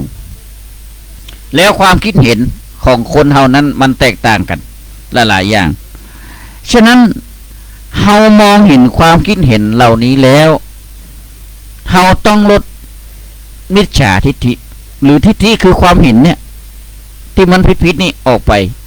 คือเป็นสัมมาทิฏฐิคือความหันถูกต้องไตรตรองพิจารณาก่อนโดยใช้อย่างศรัทธาญาติโยมทั้งหลายในหลักบาลีของพุทธศาสนาบอกว่าโยนิโสมนสิการมันตึกตรองพิจารณาให้มันท่วนทีพิจารณาให้มันได้หลักความจริงถ้าเราลองศึกษาดูในความเป็นจริงในสภาวะจิตของเราเนี่ยมันมีตัวหนึ่งที่จะมาเกาะดูตัวเราตลอดคือนิวรณ์คือเครื่องปิดกั้นเฮาก็ควรรีบเร่ง การไอตัวทิฏฐิคือความเห็นน่ะหรือว่ามิจฉาทิฏฐิความเห็นผิดน่ะออกไปเนี่ยออกไปเลยถ้ามันขืนอยู่ในใจเขาเนี่ยมันก็จะพาเขาล้มเสียหายหลายอย่างนะฉะนั้นสิ่งที่เขาทำขึ้นไปบอกว่าคนเขาที่เคยเสียหายและพลาดหวังในชีวิตเนื่องจากเขาบ่ได้ตรวจสอบตัวเองนั่นเองหลายๆท่านหลายๆคนและเขาหันข้าวหลายๆข้าวที่พลาดหวังในชีวิตและทำร้ายชีวิตหรือทำสิ่งที่มันบ่ถูกต้องเพราะตัวเขาบ่ได้มาตรวจสอบตัวเองเขาต้องพิจารณาตัวเองเป็นพื้นฐานและตั้งอยู่ในใจตลอดเวลานะตั้งอยู่ในใจตลอดเวลาและพิจารณาถึงความเป็นจริงมันมีตัวอย่างให้หันชัดที่เขาได้หันในสื่อต่างๆหรือว่าข่าวทุกมื้อทุกวันเนี่ยนะเพราะฉะนั้นตามธรรมเนียมของคนที่มีธรรมะก็มักจะสอนให้เราโง่และอยู่ด้วยความที่จะในทางที่ถูกต้องบ่หลงผิดความหลงผิดความเมามัวและสำคัญที่สุดคือความประมาทนั้นทำให้เราก้าวพลาดอย่างไรเลยฉะนั้นถ้าท่านใดมีสติมีสัพพัญญะความรู้ตัวอยู่เสมอเนี่ยก่อนที่จะนอนหรือก่อนที่จะทำอย่างเนี่ยให้ใจสมาธิในการสมาธิคือการตั้งมั่นก่อนเวลาก่อนนอนเนี่ยพนบอกว่าต้องกราบหมอนทุกค่ำคืนนั่นคือการสวดมนต์ก่อนนอนการไหว้พระสวดมนต์ก่อนนอนเป็นการนำตนเองเข้าใกล้ธรรมะที่สุดเวลาเราไหว้พระสวดมนต์แล้วเราก็จะนอนรับสบายบ่ฝันหายหรือตื่นตกใจด้วยบทสรรเสริญของคุณพระพุทธเจ้าคุณพระธรรมเจ้าคุณพระสังฆเจ้าเหมือนเขาที่เคยสวดในวัดในวาอย่างเช่นอิติปิโสภควานะอย่างเช่นอิติปิโสภควาเป็นการสรรเสริญคุณขององค์พระสัมมาสัมพุทธเจ้าสรรเสริญคุณของพระธรรมเจ้าสรรเสริญคุณของพระสังฆเจ้าในขณะที่เขากำลังสวดบทสรรเสริญคุณพระพุทธเจ้าธรรมเจ้าพระสังฆเจ้านั้นจิตใจของเขาก็จะสงบฉะนั้นเมื่อจิตใจเกิดความสงบขึ้นใจเขาก็เย็นลงแล้วเขาจะมองดูตัวเขาเองในลักษณะที่เป็นผู้ที่ใสสะอาดในด้านจิตใจฉะนั้นเมื่อเขาเข้าถึงแล้วเขาก็ได้นำสิ่งที่ดีนะมาใช้ชีวิตประจำวันของเขาโดยการผ่านการกันกรองจากใจของเขาเองถึงแม้ว่าการที่เขาไปวัดไปทำบุญก็เหมือนกันส่วนมากแล้วนี่ก็จะไปวัดกันทุก8 ค่ำนะ9 ค่ำ14 ค่ำ15 ค่ำก็ตามไปทำวัดครั้งหนึ่งก็ต้องทำวัดไปทำวัดหรือไปทำบุญในวัดนะบุญในวัดครั้งหนึ่งก็ต้องทำด้วยจิตใจที่บริสุทธิ์และจิตใจที่สงบเพราะอย่างพ่อคนที่ได้ไปทำบุญถือว่าเป็นคนทำความดีอย่างหนึ่งการที่เขาได้เปลี่ยนชีวิตจากคนที่มีจิตใจที่ฟุ้งซ่านและกลับเนื้อกลับตัวบางทีมันมาในหลายรูปแบบที่มากระทบของเขาครบใจเขาอย่างเช่นวันเนี้ยกำลังจะออกบ้านหยุดดิดบัดดิบเดียวน่ะฝนมันตกบะเอาแล้วใจเริ่มบ่ม่วนละกระวนกระวายน่ะไปโตดฟ้าโตดดินจะตกอย่างปล่ำปเหลือออกไปไหนป้อมได้ฝนตกสิตกบะไปไหนก็ยากลำบากอันเนี้ยทำให้ใจเขาเริ่มร้อนละขนาดฝนตกมันเย็นแต่ใจเขาร้อนเหมือนไฟบางครั้งฝนบ่ตกกำลังจะออกบ้านแดดเพ่งโอ้ก็ยังมาแดดแตะแดดว่าร้อนบุดโ เอาอย่างปลาล่ำปลาเหลือทำให้ใจเขาฮ้อนไปตัวแดดฉะนั้นบางคนก็คิดในชีวิตเนี่ยไปโทษอย่างไปโทษดวงชะตาราศีว่าเป็นจะอันเป็นจะอีนะโทษกันในเรื่องนั่นเรื่องนี้นะก็ทำให้ใจตัวเก่านะคิดไปสปะฉะนั้นเราลองมองก็ดูว่าคนที่เพิ่นทำบุญแล้วจิตใจอิ่มเอิบหน้าผ่องใสยิ้มแย้มแจ่มใสนั่นแหละคนที่เพิ่นก็ว่ามีปิติเกิดขึ้นทำแล้วสบายใจทำแล้วสบายใจฉะนั้นถ้าเราไปโทษดวงชะตาราศีบางครั้งนี่มันก็บ่ใจเลยเหตุทีเดียวเพราะอะไรอย่างเพราะคนเราเกิดมาด้วยกรรมเกิดมาด้วยสิ่งที่บอกว่าทุกคนต้องเกิดมาแล้วใช้กรรมให้มันหมดมันเสี่ยงแต่ดวงชะตาราศีมันมาจะได้บางครั้งบางคนนี่ก็ถึงครับไปเอาอันนั้นอันนี้มาเคารพบูชาหรือไปหาสิ่งที่เพิ่งว่าช่วยเหลือได้ไปไหว้ไปวานไปกราบไปขอหลายๆอย่างอันที่บ่สมควรที่จะไปอย่างเช่นไปไหว้ตามต้นไม้ต้นตอกตามอย่างสปะสเปดเนี่ยคือดวงชะตาราศีที่ว่าไปโทษมีอยู่วันหนึ่งมีคนนำพระพุทธรูปมาถวายอาตมาเนี่ยทำด้วยปูนปัตเตอร์หรือว่าเรซินก็เอามาถวายบอกว่ามาทำบุญอะไรอย่างมาตานขันเข้าให้คนที่จากไปและเพิ่นก็อยากได้พระพุทธรูปไปบูชาเพราะคนที่ตายไปนั้นเพิ่นก็ไปคนวัดคนวามกันอาตมาก็ยิ้มกลิ่มในใจว่าอ๋อลูกเป็นคนที่คิดดีแล้วถามว่าไปรู้มาจากไหนว่าเพิ่นใครได้พระพุทธรูปไปบูชาเพิ่นก็ตอบว่าไปดูหมอเพิ่นตักมาถ้าทายาทโยมทั้งหลายถ้าเป็นสิ่งที่เราคิดว่าทำแล้วเราสบายใจทำไปเถอะถึงวันนี้นะวัดทุกวัดอาตมาโอ้ได้เลยว่ามีพระพุทธรูปผูนพระพุทธรูปเรซินเยอะแยะที่ศรัทธาญาติโยมนำมาถวายเป็นปางนั้นปางนี้พระสงฆ์องค์เจ้าเปิ่นรับแล้วอนุโมทนาบุญฮือปอนแล้วคนที่มาตานก็สบายใจนี่คือการกระทำทางใจที่มันทำให้จิตใจสบายแต่ในส่วนของการกระทำนั้นการนำพุทธรูปมาถวายคือกับวัดเพื่อเป็นการแก้บนหรือเชื่อในเรื่องของความเชื่อโบราณนั้นที่เชื่อกันมาหากว่าทุกร้อนเรื่องอะไรอย่างก็จะหาสิ่งอันนั้นไปทำให้ศรัทธาแปลว่าความเชื่อเราเชื่อแล้วเราถึงทำศรัทธาคือความเชื่อที่ทำแล้วมันสบายใจก็ทำไปแต่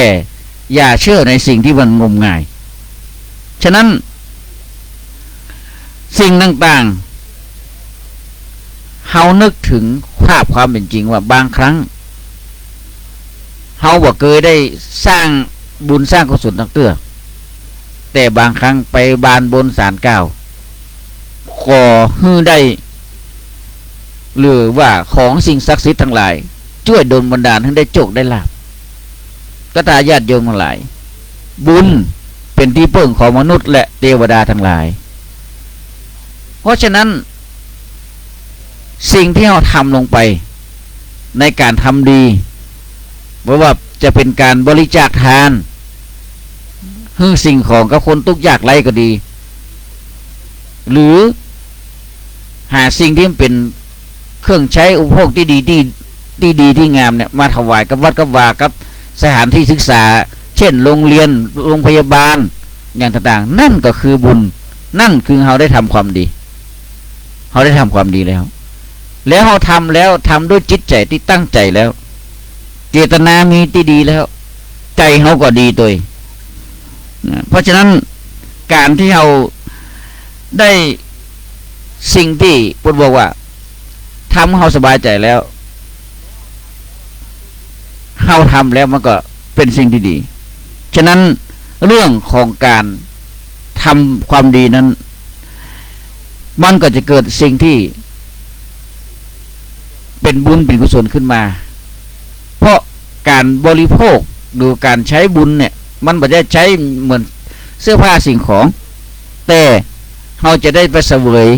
สุขในภายภาคหน้าใครเคยหันบุญเป็นตัวเป็นตีนผมอาตมาก็บ่เคยหันกันเถอะนะบุญนี้คือการทำความดี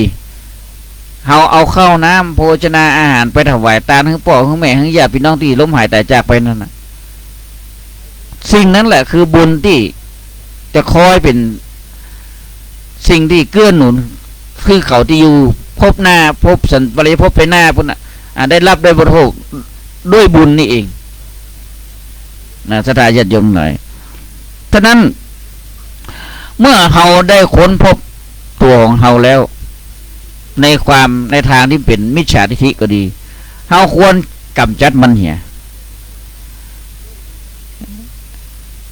ระงับมันเหี่ยต้องจัดการระงับมันเหี่ยเพราะฉะนั้นถ้าเราใจรักของพุทธศาสนาโดยใจโยนิโสมนสิการมันตึกตองพิจารณาในสิ่งต่างๆก็ตามเขาก็จะรู้เป็นสัจธรรมว่าอ๋อมันเป็นอย่างอีนะองค์พระสัมมาสัมพุทธเจ้าพระองค์บอกว่า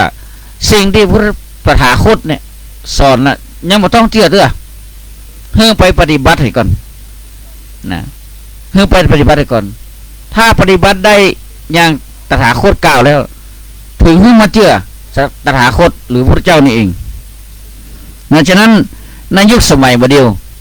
หลายๆอย่างที่มันวิวัฒนาการนักขึ้นบอกว่าด้านการเป็นอยู่ของสังคมชุมชนหมู่บ้านประเทศชาติก็ตามอย่างหลายๆอย่างที่มันพัฒนาก้าวหน้าขึ้นไปเยอะแยะมากมายศรัทธาญาติโยมทั้งหลายในส่วนของเรื่องเทคโนโลยีหรือการพัฒนาในด้านต่างๆทำไมมันเดียวหันก็รถที่เป็นออโตเมติกรถไฟฟ้าเลิศอะไรอย่างที่มันไม่ต้องใจคนขับเลยรถไฟฟ้าวันนั้นมีท่านหนึ่งอาตมาก็รู้จักเพื่อนเนาะแล้วก็ถามเพื่อนโอ้โยมรถป้ายแดงเลยกะแม่นแล้วเจ้าเป็นไม่ยิงนะแม่นแล้วเจ้าครูบาเจ้าก็รถกันนี้นะถ้าเฮานั่งตรงๆนะมันจะจำเฮาตลอดทางแต่เฮาเหลววักกินนะมันเตือนเฮาละเหมือนมีคนสะกิดเนี่ยเทคโนโลยีแต่ถ้าเฮาขี่ไปขี่มาขี่ไปทางหน้ามีสิ่งกีดขวางเกิดขึ้นมันจอดทุกทันทีเลยมันไปเลยนี่แหละคือเทคโนโลยีศรัทธาญาติโยมหลายสมัยก่อนนี่สุมาเถอะเบกันหัวซ้ำหัวซุกน่ะถ้าอย่างขวางหน้ารถกำแต่สมัยเดี๋ยวนี้มันมีสัญญาณเตือนแล้วก็มีมันยุดได้ทันทีเลยเป็นอัตโนมัติหรืออัตโนมัติถ้าเฮาไม่สนใจตั้งหน้าเนี่ยมันจะเตือนนะถ้าเฮาตาพอทางซ้ายแลทางขวาหรือแงนนี่นะมันจะนี่เฮานี่คือการพัฒนานี่คือการพัฒนาของเทคโนโลยีที่ล้ำสมัยอามาเชื่อได้แน่ว่าแฮมน้อยคนเขาจะนั่งรถได้นะมันต้องไปกำพวงมาลัยมันต้องพยายามคันเร่งใช่ไหมมันจะไปคนเดียวมันต้องมีโลกภายหน้าฉะนั้นเทคโนโลยียุคสมัยบัดเดียวนะมันเป็นเรื่องของการพัฒนาทางโลกเรียกว่าโลกิยะมือถือที่ใช้กันทุกวันนี่คือหูและตาของทุกคนบางคนนี่ตื่นมาสุมาด้วยตายังมาล้างนะหน้าปากแบบอย่างก็ได้ล้างหน้าล้างตาแต่แปรงฟันก็ไม่ได้แปรงเถอะเปียโทรศัพท์กันละนะมันเป็นไปโดยอัตโนมัติแล้วก็ร้อยทั้งร้อยล้านทั้งล้านเชื่อได้เลยว่าทุกคนจะละมือถือได้บ่เกิน3 นาทีต้องจักมือถือมาพอละนี่ไงคือวิวัฒนาการของโลกที่ทำให้คนเฮานั้นติดหลายอย่างติดแล้วก็มันมีเทคนิคที่ทำให้เฮานั้นข เข้าถึงในเมื่อเทคนิคเข้าถึงแล้วมันก็ต้องมีมูลค่าที่มันสมควรกับเทคนิคที่เขาจะได้มาในมือถือนั้นหรือว่าสิ่งที่เขาใช้นั้นๆตมาถามอยู่คนนั้นว่าเลิกกันนี้กันเท่าไหร่พอแปลงได้5 ล้านไปโอ้ยังต่ำกว่า4 ล้านจะถ่ายญาติโยมฉะนั้นในสังคมต่างๆโดยเฉพาะสังคมที่แข่งขันกันในทุกวันนี้เกิดการแข่งแย่งชิงกันหลายๆอย่างเราดูสังคมโลกถึงวันนี้เห็นไหมที่ปัญหาที่มันเกิดขึ้นบนโลกหลายๆประเทศที่เข็นฆ่ากันยิงกันถล่มกันก็เพราะการแข่งขันการยึดอำนาจซึ่งกันและกันองค์พระสัมมาสัมพุทธเจ้าพระพุทธองค์ทรงตรัสว่าถ้าคนเฮาได้เพื่อนดีก็เหมือนเฮาได้ทรัพย์อันประเสริฐในการดำรงชีวิตถ้าเฮาได้เพื่อนแท้เฮาก็เหมือนสิ่งที่ได้ของที่เป็นเปรียบเสมือนเพชรเหมือนพลอยเหมือนทองต่างๆเมื่อเวลาเดินทางไปไหนก็ตามเพื่อนแท้ที่ไปด้วยกันก็จะคอยดูแลประคับประคองเขาไปแต่ถ้าเฮาได้เพื่อนบดีหรือคนพาลก็เปรียบเสมือนมือโจรที่จะคอยที่จะไปจับจ้องจับจี้จับอย่างเปิ้นดังนี้เป็นต้นเพราะฉะนั้นการปฏิบัติในหลักพุทธศาสนาบ่ได้เกิดถึงความเสียหายแต่อย่างใดแต่จะเกิดถึงความสุขใจอันนี้เป็นเบื้องต้นคือการกระทำที่ดีไว้ถ้าญาติโยมท่านทั้งหลายคนเฮาเคยพบอุปสรรคมาในชีวิตมากมายหลายอย่างนะแน่นอนเลยตั้งแต่เกิดขึ้นมานะก็พบอุปสรรคละ1แต่ลุกนั่งก็ย่ำได้เด้อ2พอการได้แล้วก็การยังบ่ได้ไก่เด้อ3พอจะหัดยืนก็ล้มนี่คืออุปสรรคแต่เฮาก็แข่งแกร่งมาด้วยชีวิตของเฮาแล้วการดำเนินการเรื่องใดเรื่องหนึ่งบางเวลาเฮาอาจจะใช้เวลาทุ่มเทไปกับมันนักในส่วนของการกระทำต่างๆได้การกระทำต่างๆบ่นบอกว่าเฮารู้เท่าทันธรรมดาของชีวิตเฮาจะอยู่แบบบ่เดือดร้อนเลยแต่ถ้าเฮารู้และไปตามทันไปตามสิ่งที่มันมาเป็นเครื่องบังคับชีวิตของเรานั้นเฮาจะทุกข์หนักขึ้นอย่างเช่นเทคโนโลยีที่อาตมาอู้เมื่อกี้มูลค่ามันก็จะน้อยๆนะเพราะมันมาเป็นส่วนหนึ่งของชีวิตอันอย่างที่มันเกิดขึ้นก็คือการที่เฮาจะต้องมาคบคิดและมาหาสิ่งที่ตัวเก่าพัฒนาสภาพปัจจุบันที่หันกันทุกวันนั้นจะถ่ายญาติโยมหลายเหตุการณ์สิ่งต่างๆมันเกิดขึ้นเฮาหันกันอยู่แต่ถ้าผู้มีประสบการณ์หรือพูดเพราะว่าประสบการณ์ชีวิตที่ดีเนี่ยก็จะประคับประคองชีวิตแต่ว่าเรื่องบางอย่างนั้นอันไหนสำคัญอันไหนไม่สำคัญเฮาต้องต่อสู้กับอารมณ์ต่างๆที่มันเกิดขึ้นกับตัวเฮาก็ดีเกิดขึ้นกับคนอื่นก็ดีอย่างอี้เป็นต้นฉะนั้นสิ่งที่มันเป็นบอกว่าถ้าเขามาดูถูกหรือกล่าวหาว่าเฮาจะต้องสูญเสียทรัพย์สินเงินทองแน่นอนแต่ในใจเฮายังเป็นทุกข์เพราะเฮาบ่เอาสิ่งที่เขามากล่าวหานั้นมาเป็นสิ่งที่ลบเล้าหรือรบกวนจิตใจเฮาเช่นนี้เขาเรียกว่าผู้นั้นน่ะได้อาศัยธรรมะเข้าประคับประคองจิตใจแต่ถ้าเฮาไปคิดตัวลงตัวใจเฮาก็บ่เกิดธรรมะหรือเกิดกระวนกระวายใจนะเพราะฉะนั้นต้องใช้หลักธรรมะเข้าคุมคนเฮานั้นใช้ธรรมะในหลักชีวิตของเขาอย่างเช่นอนิจจังทุกขังอนัตตา เนี่ยเอาไปคิดบ่อยๆอันนี้จังทุกขังอนัตตาโอ้อันนี้จังมันเป็นทุกข์ดูมันไปขอบ่เที่ยงดูอันนี้จังเนี่ยมันบ่เที่ยงทุกขังมันเป็นทุกข์โลอนัตตามันบ่ใจเป็นของที่มีตัวตนก็พิจารณาบ่อยๆอย่างอี้เป็นต้น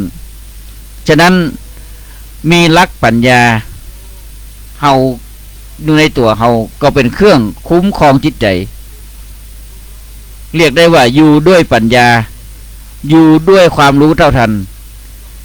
แค่นี้ปัญญาหรือสิ่งที่มันเกิดขึ้นก็จะครอบคลุมจิตใจของเฮาสงบได้และปัญหาที่เข้ามาลุมเล้าเฮาก็จะน้อยลงเพราะเราใช้ปัญญาพิจารณาดังอี้เป็นต้นองค์พระสัมมาสัมพุทธเจ้าพระองค์ทรงตรัสสอนในแง่ต่างๆกันเพื่อให้คนเนี่ยเกิดความรู้สึกที่เป็นปัญหาแล้วได้เอามาเตือนสติเตือนใจทำให้เกิดความสำนึกหรือว่าความคิดที่ในทางที่ถูกที่ชอบคนที่มีปัญหาพิจิตจำวันถ้าใช้ปัญญาแน่นอนทุกอย่างก็ต้องคลี่คลายและถ้าคนเฮามีสติปัญญาก็เกิดขึ้นได้แต่ถ้าสติบ่มีปัญหาเกิดขึ้นทุกระยะเวลาฉะนั้นวันเวลาที่ล่วงไปมันโว้ยมันไวแต่ก็บ่ใช่ว่าจะล่วงเลยไปเพียงแค่อย่างเดียวแต่มันทำให้สังขารร่างกายชีวิตเฮาล่วงไปตัวล่วงไปตัว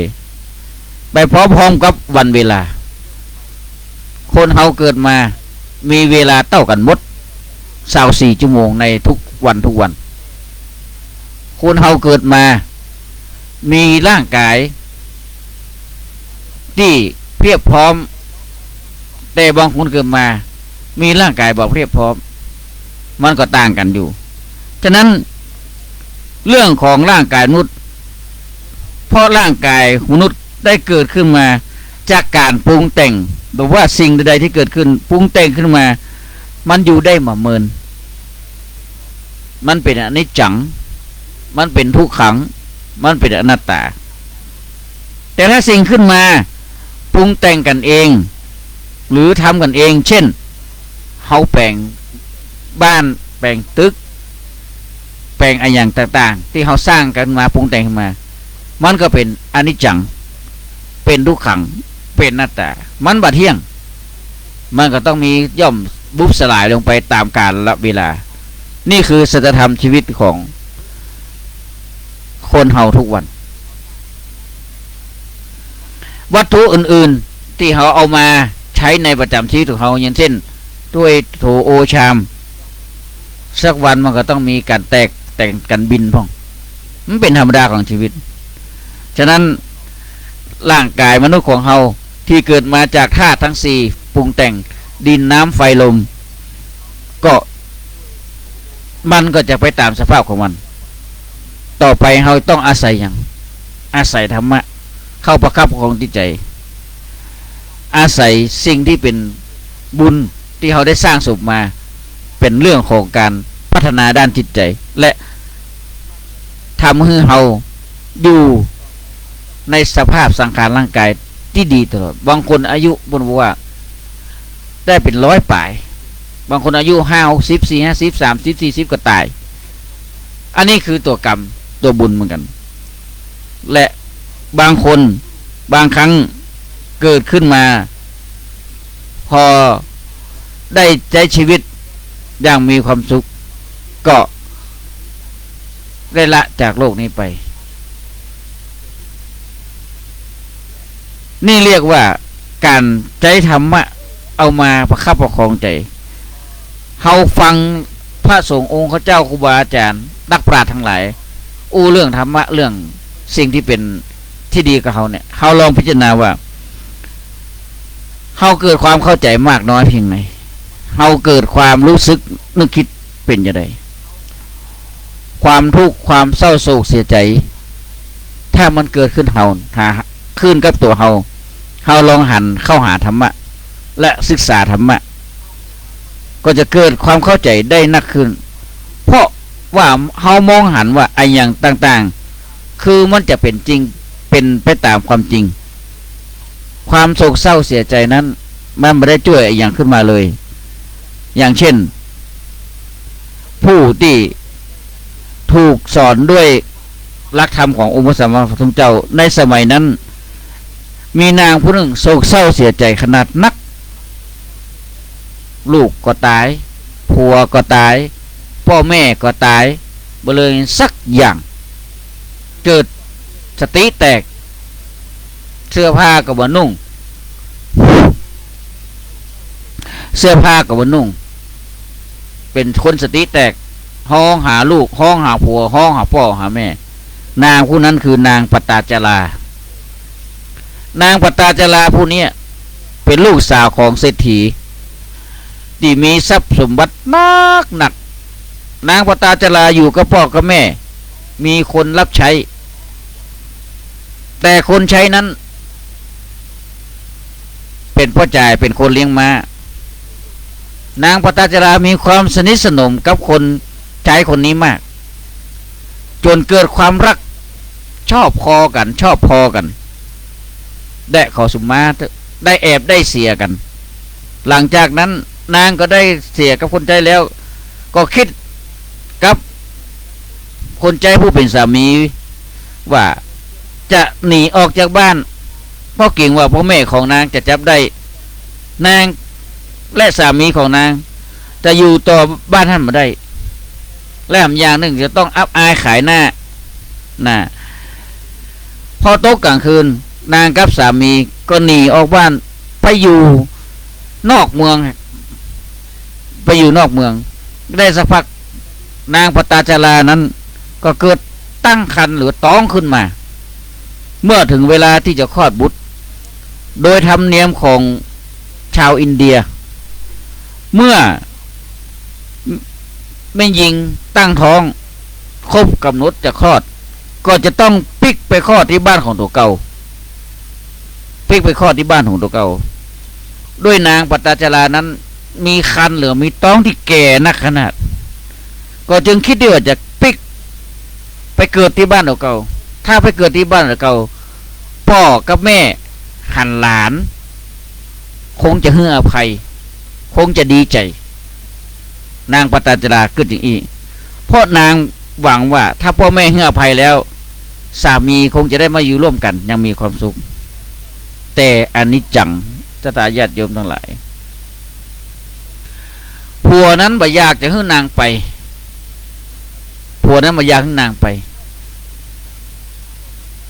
นางก็ลบเล้าที่จะไปจนได้สุดท้ายนางก็ไปสามีรู้ผัวบอกว่าต่างเดิมมันลำบากวันนี้ก็ฝนตกนักตัวนางจะไปไหนนางก็ฟังนางก็ไปพอไปถึงปุ๊บนางก็ไปอยู่กลางป่าฝนก็ตกนางปตาจารานั้นมีลูกกับสามีนี่คนแรกคนหนึ่งแล้วพอไปถึงกลางทางนางก็เกิดลูกกลางทางสามีมาถึงบ้านมาหันห้องหาผู้เป็นเมียก็บัดได้ยินเสียงเลยเข้าใจเลยนางต้องปิกบ้านแน่นอนพอเกิดที่อู้ไว้ก็ตุยหาเอามีดกำมีดไปตุยหาพอไปถึงกลางทางไปหันนางกำลังนั่งค่อมลูกที่กำลังเกิดใหม่ฝนก็ตกอย่างแรงนางก็บอกสามีว่าเฮ้ยไปฟันไม้ฟันไอ้อย่างมาแปลงเพิงพักเฮ้ยกำผู้เป็นสามีก็เข้าไปในป่าไปฟันเผอิญไปฟันตักจอมปลวกฝนก็ตกงูเห่าได้ออกมาชกสามีของนางตายนางก็บอกว่าผัวตายแล้วล้อจะได้กับบาหันผัวก็เลยมั่มมึกหอบลูกที่กำลังเกิดใหม่น่ะเตียวไปหาซอกผัวไปหันผัวตายอยู่ในป่านางก็บอกว่าจะได้ร้องให้ผัวก็บอกฟื้นขึ้นมาก็เลยเอาไม้ ใบไม้ปกลูกไว้พอจะไปบ้านฝนก็ตกนักกลางน้ำนั้นน่ะก็น้ำเชี่ยวมากนางก็เลยบอกลูกคนแรกว่าลูกอยู่นี่ก่อนเนอะแม่จะเอาน้องไปก่อนนางปตาจาราก็เอาลูกน้อยไปไว้ฝั่งแล้วจะพลิกมาจุงลูกคนเก่าแต่ว่าลูกเก่าพอดีนะฝนก็เริ่มจะซาลงก็มีนกหุ้งนกเหยี่ยวคนตัวหนึ่งเนี่ยบินมาหันละอ้อนน้อยแดงๆนะก็นึกว่าเป็นเนื้อก่อนที่นางปตาจาราจะไว้พลิกมาเอาลูกนั้นบอกว่าถ้าแม่ให้สัญญาณก็อยากมาหาแม่นางปตาจาราหันนกหุ้งนกเหยี่ยวนั่นจะมาโฉบเอาลูกของตัวเก่าก็ตบมือไล่ลูกคนอยู่ฝั่งบนบกก็เข้าใจว่าแม่ห้องเดินลงน้ำมาน้ำปัดลูกจมน้ำไปเหยี่ยวกับหย่อมเอาลูกน้อยไปกินเป็นอาหารนางท้องยังไงก็บ่มีให้ช่วยสติเลยแตกเป็นคนสติแตกไปนางปัตตาลาบลืออย่างเตียวโซซัดโซเซขึ้นบนฝั่งจะพลิกไปถึงบ้านพอดีไปป้าพ่อลุงคนหนึ่งพ่อลุงคนนั้นเดินสวนมาพอดีแล้วนางก็ถามว่าพ่อลุงหันบ้านพ่อแม่ของข้าพเจ้าชื่อนางปัตตาจาราพ่อลุงคนนั้นโอ้นางเหยไม่นางเมื่อคืนเนี่ยฝนตกลมแหงบ้านเศรษฐีพังมดตายมดทั้งบ้านพ่อกำลังไปเผาพ่อกับแม่ของนางมาเดี๋ยวนี้นางได้ยินอันสติแตกขึ้นมาแหมเกิดไปสะปะปัญญาผัวก็ตายลูกก็ตายจะปิกมาหาพ่อแม่ก็จะมาตายแหมสติแตกในครั้งหนึ่งนางปัตตาจาราบ่เอาอย่างสักอย่างละสติแตกครั้งนั้นองค์พระสัมมาสัมพุทธเจ้ากำลังเทศนาธรรมอยู่ในวิหารเชตวันนางผู้เป็นสติแตกเนี่ยรู้ว่าพระเจ้าเนี่ยสามารถช่วยคนได้กิตติศัพท์กว้างไกลก็เข้าไปหาพระเจ้าแล้วอ้อนวอนขอพระเจ้าให้ช่วยชาวบ้านทั้งหลายกำลังฟังนางฟังพระเจ้าเทศนาธรรมอยู่หันว่านางปัตตาจาราเนี่ยแต่งตัวมาเรียบร้อยวิ่งเข้ามาพระเจ้าเขาจะไล่จะห้ามพระเจ้าบอกต้องห้ามแล้วก็หาคนเอาผ้ามาคลุมแล้วนางก็อู้ว่าของพระเจ้าช่วยลูกให้ฟื้นขึ้นมาพระเจ้ารับปากว่าจะช่วยแต่มีเงื่อนไขว่าคือนางปัตตาจาราเนี่ยไปเซาะเม็ดงาตีบ้านหลังใดที่มันมีคนตายไปเซาะมานางปัตตาจาราด้วยความอยากได้ลูกคืนก็ไปโซ่ถามบ้านต่างๆบ้านหลังนั้นหลังนี้ว่ามีคนตายทุกคนบอกตายหมดแต่ว่าผัวข้ากำลังตายแต่ว่าพ่อข้าแม่ข้ากำลังตายไปที่ไหนก็พ้นตอบอีกหมดปิกเข้ามาผ่านเชตวันป้าบอกพระเจ้าว่าบ่มีเลยไปหาเม็ดงาเม็ดผักกาดเนี่ยแต่ละหลังมีคนตายหมดพระพุทธเจ้าเลยสอนว่านี่แหละคือสัจธรรมชีวิตทุกคนก็ต้องตายเหมือนกันหมดบอกว่าที่ไหนก็ต้องตายแม้กระทั่งตัวตถาคตก็ยังต้องตายในวันหนึ่งนางก็ต้องตายนางได้สติคืนมาก็เลยฟังธรรมพระเจ้าได้เป็นพระโสดาบันนี่แหละสัทธาญาติโยมทั้งหลายสิ่งที่มันเกิดขึ้นพอเหตุการณ์ผ่านพ้นไปนางคิดได้ว่าชีวิตของคนเฮานี้แหละมีปัญหามีความทุกข์มีความเดือดร้อนในชีวิตประจำวันมีปัญหามีความทุกข์ความเดือดร้อนในชีวิตประจำวันของเฮาอยู่หลายแง่หลายประการเขาจะต้องหันหาเข้าธรรมะ เป็นเครื่องที่จะช่วยปลอบโยนจิตใจทำความทุกข์ความเดือดร้อนที่เกิดขึ้นในใจของเราเนี่ยมันหมดลงซึ่งเป็นจุดสำคัญคือมันเกิดมาจากความยึดถือยึดมั่นความยึดว่านี่เป็นตัวของเราและเราก็ไปทุกข์กับมันบอกว่าอันยังที่มันผ่านพ้นไปแล้วทุกอย่างมันเป็นสิ่งที่บ่แน่นอนบ่เที่ยงแท้เพราะฉะนั้นในธรรมะสอนให้คิดได้หลายๆอย่างและให้ทำลายความยึดมั่นถือมั่นให้น้อยลงพยายามแตกตัวเองให้หันว่าเป็นสิ่งที่บ่เที่ยงเมื่อเขาได้อะไรอย่างมาเขาควรบอกกับตัวเองให้รู้เสมอว่ามันจะอยู่ตัวเขาบ่ได้เหมือนนะเดี๋ยวมันก็จากไปแม้แต่ร่างกายของเขาเองหรือทรัพย์สินเงินทองที่เขาได้มามันอยู่ตัวเขาได้มาเหมือนหรอกเดี๋ยวมันก็หมดไปมันก็จากไปนี่แหละสัจธรรมชีวิตของทุกๆคนฉะนั้นการที่เขามีธรรมะอยู่ในใจเปรียบเสมือน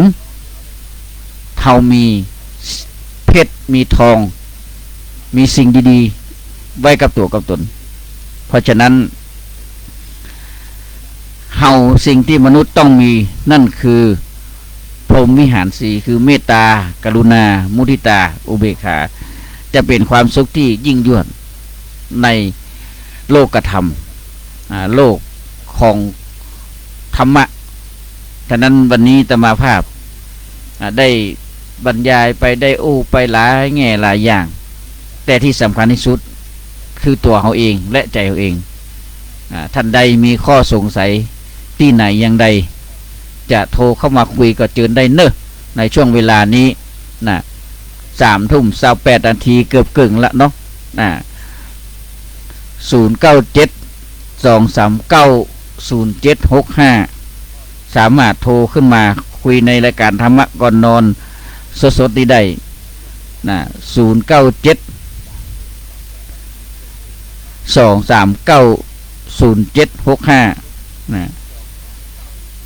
ก็สามารถโทรเข้ามาณโอกาสเวลานี้คิดว่าทุกท่านคงจะสดับรับฟังอยู่ส่วนที่ท่านที่ชมทาง Facebook ไลฟ์สิปัญจันทาณเวลานี้ก็ขออนุโมทนาสาธุเนอะมีหลายๆท่านมีถึงพระคุณเจ้าบ่สามารถที่จะได้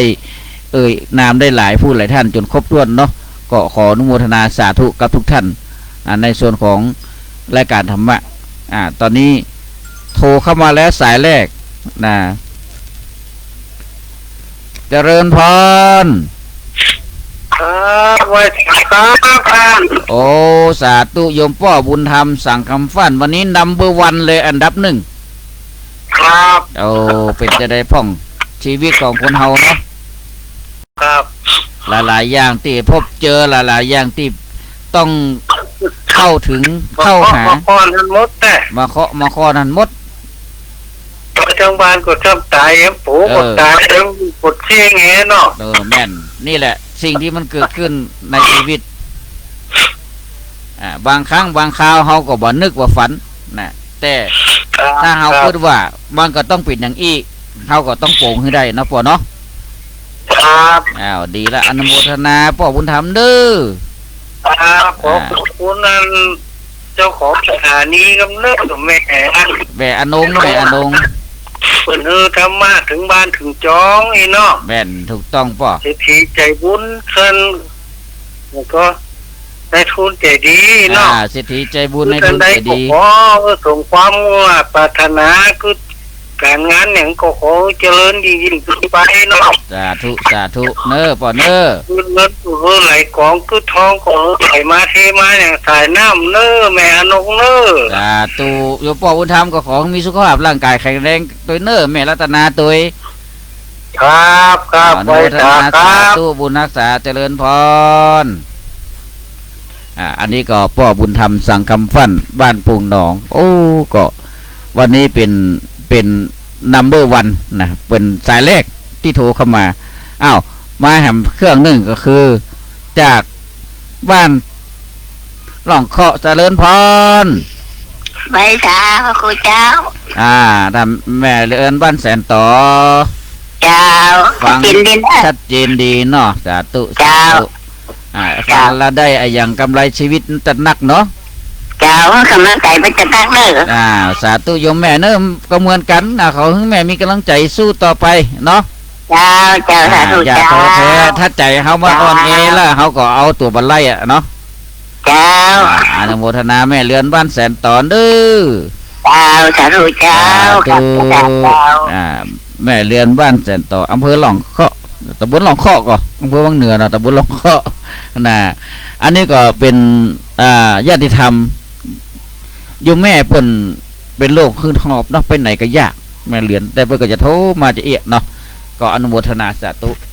ในส่วนของพ่อบุญธรรมก็อยู่บ้านโป่งหนองตำบลเบียงนะอันนี้ก็โอ้ใจบุญใจกุศลไปเนี่ยกูตีกูตางทำบุญทำทานไปหมดถ้าบัดติดไหนก็ไปเชียงใหม่เมืองฝางลำปางลำปูนไปหมดนะอันนี้ก็คือกลุ่มเคลื่อนสีขาวชะตาญาติโยมที่ติดตามกันมาโดยตลอดเนาะในส่วนของรายการธรรมะก่อนนอนก็ไล่สดออกอากาศสดๆให้สถาญาติโยมสาธุชนทั้งหลายได้สดับรับฟังโดยเฉพาะแล้วเจ้าของสถานีปุ่นก็มีจิตเจตนาอันเป็นบุญเป็นกุศลอย่างยิ่งถ้าเฮามีท่านเจ้าของสถานีตู้เจ้าก็ได้ออกรายการบ่ได้มีธรรมะดังวิทยุแต่ที่สำคัญสถาญาติโยมต้องมีวิทยุ แล้วก็ตั้งไว้ 94.50 ไม่ขาดจานเมลเดิร์นเรดิโอนะเอาฮับสายเด้อเจริญพร ใบชาปูสันปลัดเจ้า สาธุมาแล้วเนอะไม่ไรวันนี้บ่เบี้ยวนะ ฟังอยู่ ฟังอยู่อนุโมทนา ดีเจ้า เจนดีแท้เนาะ เจ้า ฝน โอ้ทำมาวันนี้หนวดทำมาวันนี้หนวด วันนี้ม่วนเนาะหลายอย่าง เจ้า หลายอันในคุณภาพชีวิตของเฮาเนาะ เจ้า เพราะฉะนั้นก็ฟัง ถ้ามัน อย่า เสร็จแบบนี้ถ้ามันเสร็จถ้ามันได้กันบรรยายก็ได้นะ บรรยาย รับ เอา เจ้า เจ้าเนาะอนุโมทนาแม่ไรเนอ เจ้าเป็นกำลังใจเนอะ สาธุบุญรักษาแม่เจริญพร สาธุเจ้า แม่ไรปราบติจะบันหมอสันทรายอันนี้ก็เป็นญาติธรรมที่ฟังด้วยกันตลอดถ้าวันใดอาตมาได้ออกรายการแกก็จะโทรมาครูบาเป็นยังบอกรายการดักปิ้งนะอันนี้ก็ขอบคุณโมทนาเนอะติบละบลืมต่าง Facebook ไลฟ์สิปัญจันทาก็มีมากมายหลายผู้หลายท่านเนาะที่ได้เข้ามาชมได้มาชมได้มาฟังการถ่ายทอดสดของอาตมาภาพเนาะก็มีหลายผู้หลายท่านอันนี้ก็ตอนโมทนาสาธุกับคุณอัมพรกันน้ำมีคุณบัวตองนะครับแล้วก็ใครโอ้หลายผู้หลายท่านเนาะแม่อุไรสันติการคุณนงเยาแล้วก็พระคุณท่านเด้อก็จะวัดสันกระแปงตำบลอำเภอประแดดเนาะอันนี้ก็ได้มาร่วมด้วยช่วยกันดูทาง Facebook ไลฟ์มีอันใดที่คอมเมนต์ก็แจ้งมาจะได้ไปอ่านไปพอว่าได้ที่มันเป็นติเพื่อกอ บอกมาก็จะได้ไปปรับปรุงพัฒนาเนาะรายการธรรมะก็นอนก็ออกทุกวันอังคารอย่างที่ที่ไปวันใดถ้ามันดักปิ้งนี่นะก็แสดงว่ามีภารกิจเนาะก็จะฝากท่านพระครูประหลัดณัฐพงษ์แจ้งให้สถาญาติโยมฟังว่าวันนี้ครูบาสิงห์ได้ออกเด้อนี่ติดท่านติดนี่ว่าไปเนาะแสงสัญญาณได้มาอยู่3 สายท่านใดที่จะโทรเข้ามาก็เจริญพรเนอะบอกเบอร์ตลอดย้ำตลอดเนาะ097-239-0765โทรเข้ามาได้คุยอู้จ่าภาษาธรรมกันได้รายการนี้เป็นรายการสดถ่ายทอดกันอู้กันสดถึงเวลา4 ทุ่มหรือ10 โมงเมื่อคืนโอ้อยู่แม่อนงบนเฮือเวลาถึง2 ชั่วโมงกันอาตมาภาพเนาะวันอังคาร2 ชั่วโมงถ้าเป็นกลางตอนเย็นกับพระครูประหลัดณัฐพงษ์ หรือว่าตุปินัทวัดดอนจันทร์บ้านประจันเนี่ยก็จะเป็นช่วงเวลา6 โมงถึง6 โมงครึ่งและ7 โมงครึ่งออกครับนี่นะแล้วก็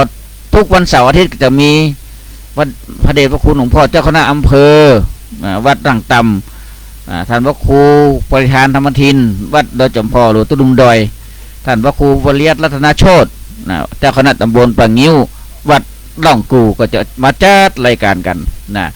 ในส่วนของคณะสงฆ์อำเภอเวียงป่าเป้าก็จะมีแล้วก็วันผู้ซื้อก็จะเป็นวันจันทร์วันคารก็ท่านครูบาสมานตุลุงสมานครูบาสมานเจ้าวาดวัดปางเงะก็จัดรายการกันก็ได้ความอนุเคราะห์เมตตาจากท่านเจ้าของสถานีคุณแม่อนงพรหมมินทร์หรือคุณทิติรัตน์พรหมมินทร์นะได้ถวายเวลาเป็นช่วงระยะเวลาต่างๆใครดีๆได้สตับรับฟังธรรมะเป็นโอโสทิพย์เนาะก็ฟังให้มันเป็นสิ่งที่ดีพินิจพิจารณาการฟังธรรมะก็ต้องใจโยนิโสมนสิการเหมือนกันมันตึกตรองพิจารณาตึกตรองดูผลธรรมะผลบรรยายอันใดที่เขามีภูมิธรรมที่จะแจ้งตอนนี้อย่างอันอย่างอีก็แจ้งเข้ามาได้สถาญาติโยมหลายน้อมรับฟังเพื่อเอาไปปฏิบัติไปปรับปรุงการที่เขาได้ฟังคนอื่นตัวเนี่ยมันเป็นสิ่งที่ดีเปิ้นชี้แจงมาเปิ้นบอกกล่าวมาก็น้อมรับฟังอันนี้ก็ต้องแจ้งให้สถาญาติโยมทั้งหลายตอนนี้บังหัวตั้งใดฝนตกพ่องมีก็เนี่ยเพราะว่าหน้าเฟซบุ๊กอาตมาเขาบอกมีอากาศชื้นมากขึ้นนี่นะตอนนี้ช่วงนี้ก็ระยะใกล้เข้าพรรษานี่ก็ฝนตกฝนซึ้งกันเหมือนกันเนอะบางที่ก็ตกเนาะก็ระมัดระวังกันด้วยบางที่ก็น้ำท่วมแล้วนะตั้งพญามิงลายเชียงรายนี่แม่สายนี่แน่นอนฝนเริ่มท่วมละตั้งเทิงตั้งอย่างเนี้ยต้องระมัดระวังคนเฮานั้นใช้ชีวิตให้มันคุ้มค่าแต่จะใช้ชีวิตให้มันเปลือง หรือใช้ชีวิตให้มันเสียเปล่าเนาะเพราะอย่างเพราะทุกคนเกิดมาก็ต้องการความสบายกายสบายใจความสุขกายสุขใจแต่ดังเฮาได้รู้กันทุกอย่างนั้นมันมาด้วยกันมีสุขแล้วก็ต้องมีทุกข์มีพบก็ต้องมีจาก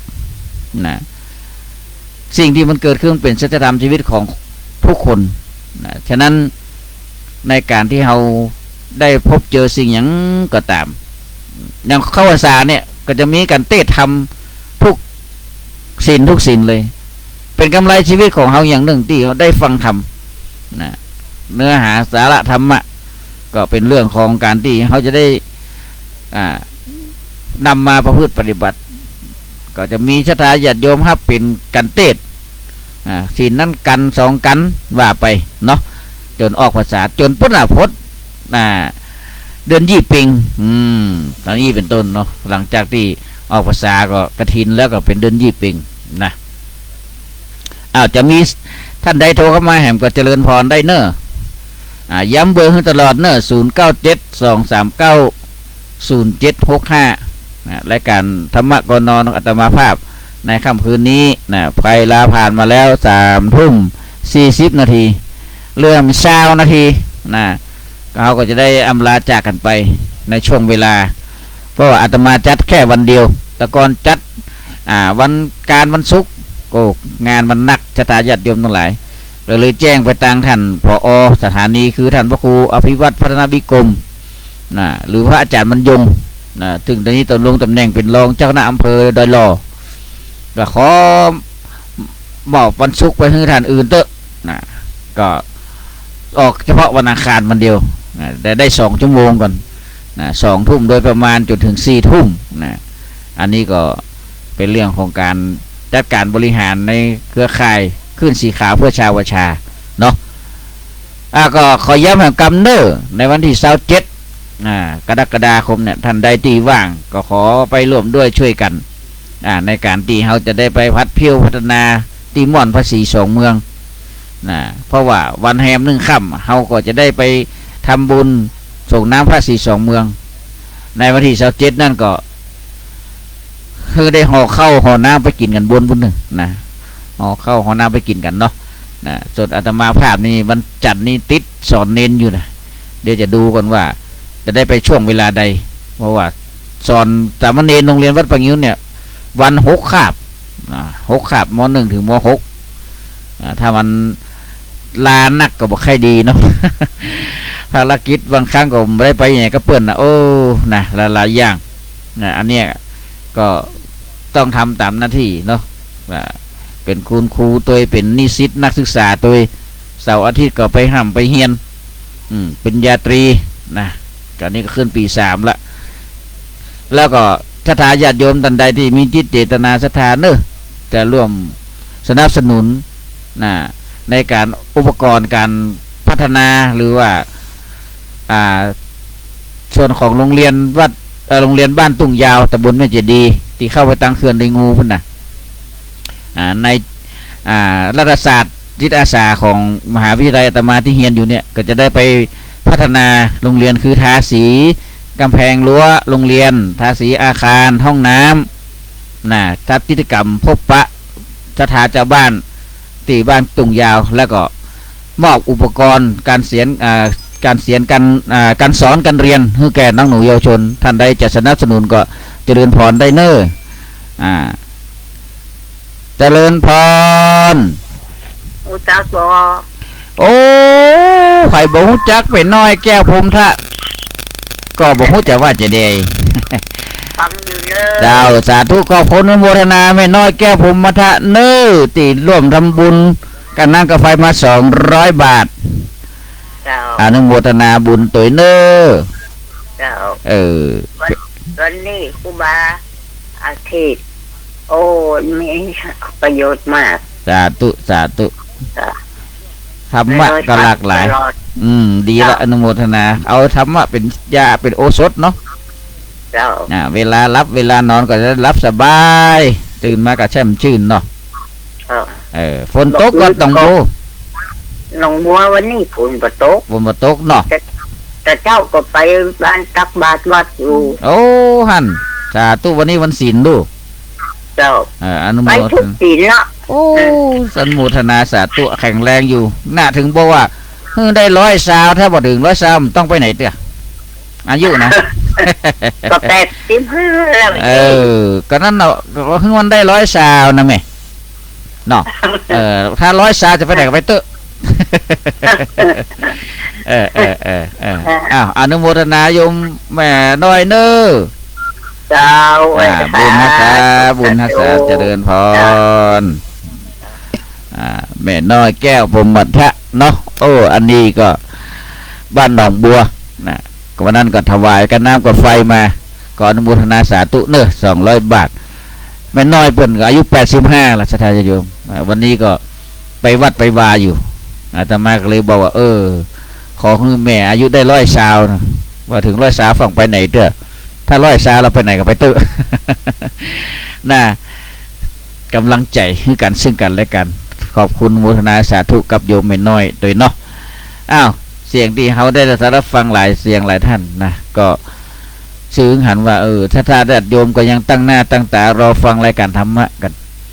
บางครั้งบางคราวจะมาไปงานวัดท่านวันนี้เพิ่งกระถามบางนี้ครูบาอย่างออกรายการเป็นจะได้เหตุที่มันออกเข้าก่อนนั่นน่ะเครื่องมันพังเครื่องมันเกเรเครื่องมันรู้เอาช่างมาซ่อมน่ะเอาช่างมาซ่อมถึงออกได้ก็ไลฟ์สดได้แต่หอมเดียวเนี่ยแต่ก่อนนี้มันถึงมันได้ติ๊กนะหน้าจอเป็นภาษาอังกฤษเบอร์อย่างหู้นะห้องช่างมาเครื่องนี้มันได้เสียงต่างมันถึงได้จะดีเนาะก็หลายๆวัดก็เหมือนกันก็เป็นอย่างอี้นะก็ต้องดูแลรักษามันเนาะแต่เนื่องด้วยปัจจัยที่มันประเภทพร้อมหลายอย่างก็เลย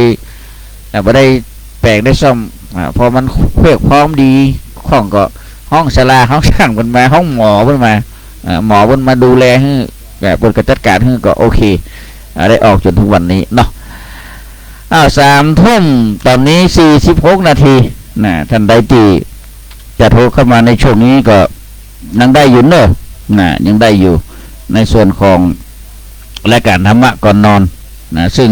จัดโดยอาตมาภาพครูบาศรีมื่นเนาะเจ้าวัดวัดสันกุทองในส่วนของค่ำคืนวันอังคาร นะที่เฮาตั้นทั้งหลายฟังแล้วก็ถึงเวลาได้ก็จะรับได้นอนได้พระสวดมนต์แล้วก็รับนอนก็จะสบายใจผู้พระเจ้าก็มาใช้ชีวิตในส่วนของท่านที่คนใช้อย่างใดแล้วว่าแรงมาก็ฟังธรรมะจากครูบาอาจารย์แถม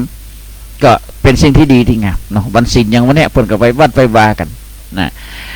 เข้าพรรษาเนอะวันที่29เป็นวันอาสาฬหบูชานะวันเข้าพรรษา30เขาก็มีนัดกันที่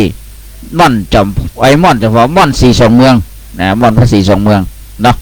บุญประเพณีส่งน้ำพระศรีสองเมือง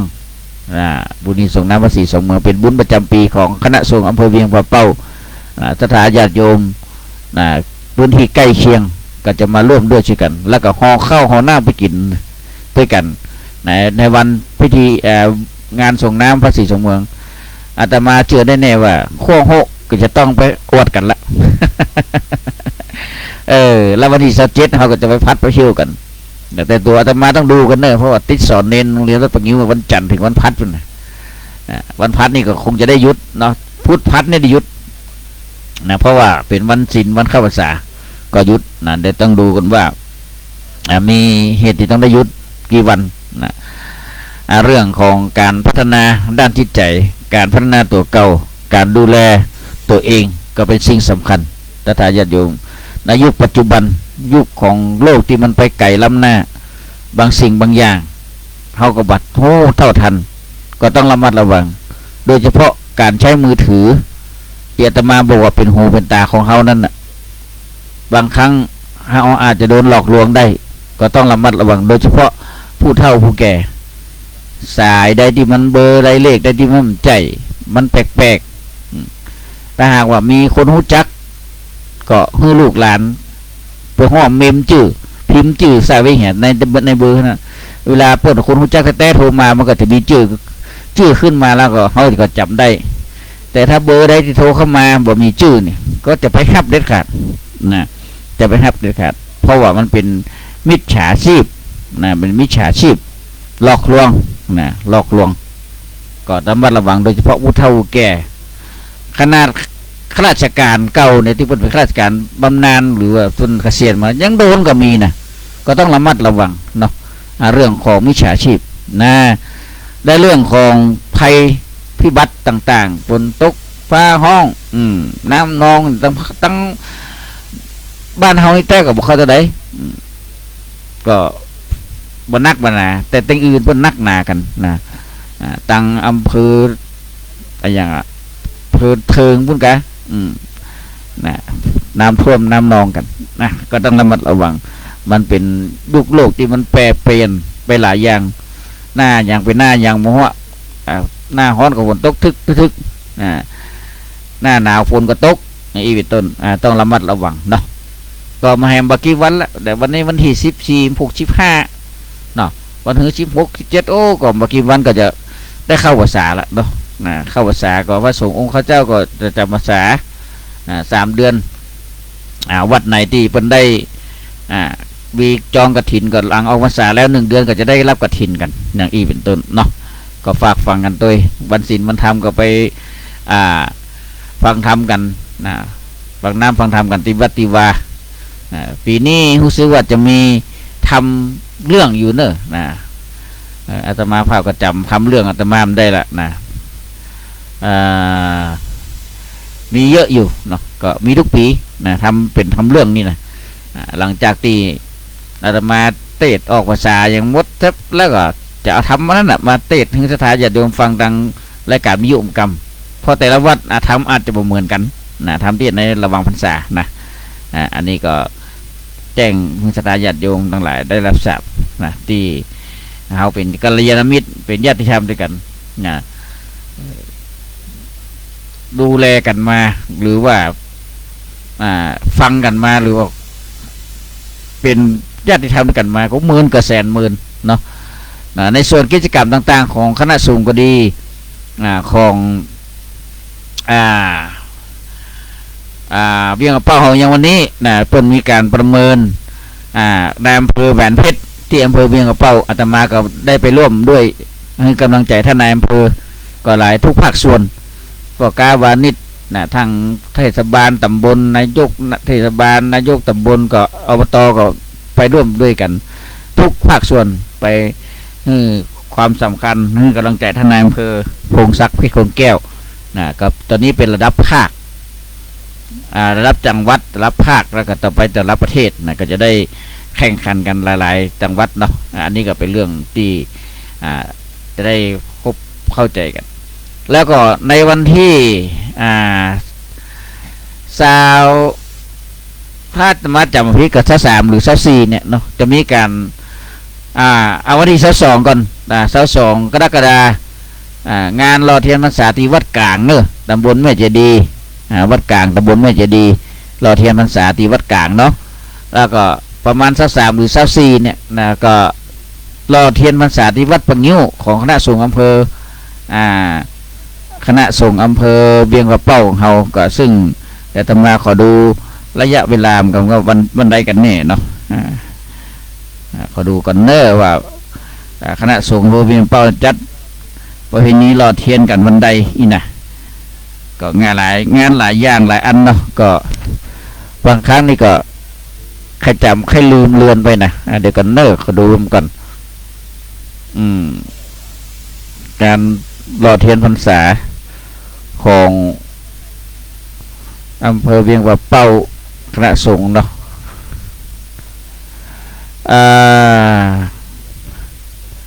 แบบหนึ่งเนาะคิดว่าคงจะเป็นว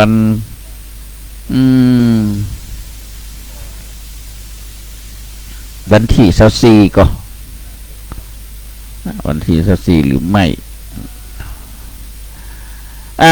วันที่24สถานญาติโยมทั้งหลายนะรอเทียนพรรษาประจำปี2569ของคณะสงฆ์อำเภอเวียงป่าเป้าที่วัดปังยิ้วเนอะวันที่24นะเดี๋ยววันเวลาอาจจะเป็นตั้งแต่ช่วงเช้าไปนะเดี๋ยวคณะสงฆ์ผู้จัดงานเตรียมงานกับคณะกลุ่มทำงานของคณะสงฆ์ก็จะปรึกษาหารือประชุมกันทำกรรม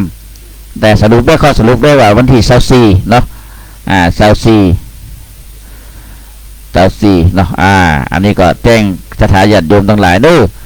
คณะสงฆ์อำเภอเวียงป่าเป้าจะได้ไปร่วมด้วยช่วยกันทำกิจกรรมพิเศษในวันเข้าวันสกรวันเข้าพรรษาเนี่ยเนาะก็คือวันที่24กรกฎาคมรอเทียนพรรษาที่วัดป่างิ้วของคณะสงฆ์อำเภอเวียงป่าเป้าและในวันที่22ในวันที่22กรกฎาคมมีกิจกรรมรอเทียนพรรษาที่วัดกลางตำบลแม่เจดีย์ตำบลตมาดีอยู่เนี่ยเนาะก็เรียนเชิญเจริญพรเนอไปร่วมด้วยช่วยกันตอนนี้เลยครับ6 นาทีคงจะไม่มีใครที่จะโทรเข้ามาแล้วเนาะก็ฝากฟังไว้โดยเรื่องรายการธรรมะซึ่งทำให้เรานั้นได้เข้าใจเข้าถึงรู้ถึงซึ่งองค์พระสัมมาสัมพุทธเจ้าพระองค์ทรงสั่งสอนเข้ามาถึงแม้ว่าพระพุทธองค์นั้นในอดีตพระองค์ก็เป็นลูกกษัตริย์ก็ยังสละพระราชสมบัติหนีออกบวชมาจนได้ตรัสรู้อนุตตรสัมมาสัมพุทธญาณเป็นพระสัมมาสัมพุทธเจ้าแล้วก็สอนทำมาตั้งแต่ 2,000 กว่าปีมาละตอนนี้ก็2,569 ปีละถ้าครบ 5,000 ภาษา5,000 ปีเนี่ยศาสนาพุทธเฮาก็จะหมดไปแล้วก็จะเกิดพระพุทธเจ้าองค์ใหม่ขึ้นมานั่นคือ1 พุทธันดร1 พุทธันดรนี่ก็จะมีพระพุทธเจ้าตรัสรู้ใหม่มาเป็นพระพุทธเจ้าองค์ที่5ตอนนี้เขาเป็นองค์ที่4เนาะองค์ที่5คือพระศรีอริยเมตไตรเลยพระศรีอานอันนี้ก็ธรรมะของพระเจ้าของเขายังอยู่ทุกมื้อทุกวันนี้ก็เหมือนพระเจ้าอยู่กับเขาฉะนั้นฝากฝังตัวเนาะเรื่องการแต่ชีวิตการดำรงชีวิตการคิดการอ่านหรือการกระทำต่างๆขอให้มีสติมาปัญญาเกิดสติเตลิดเกิดปัญหา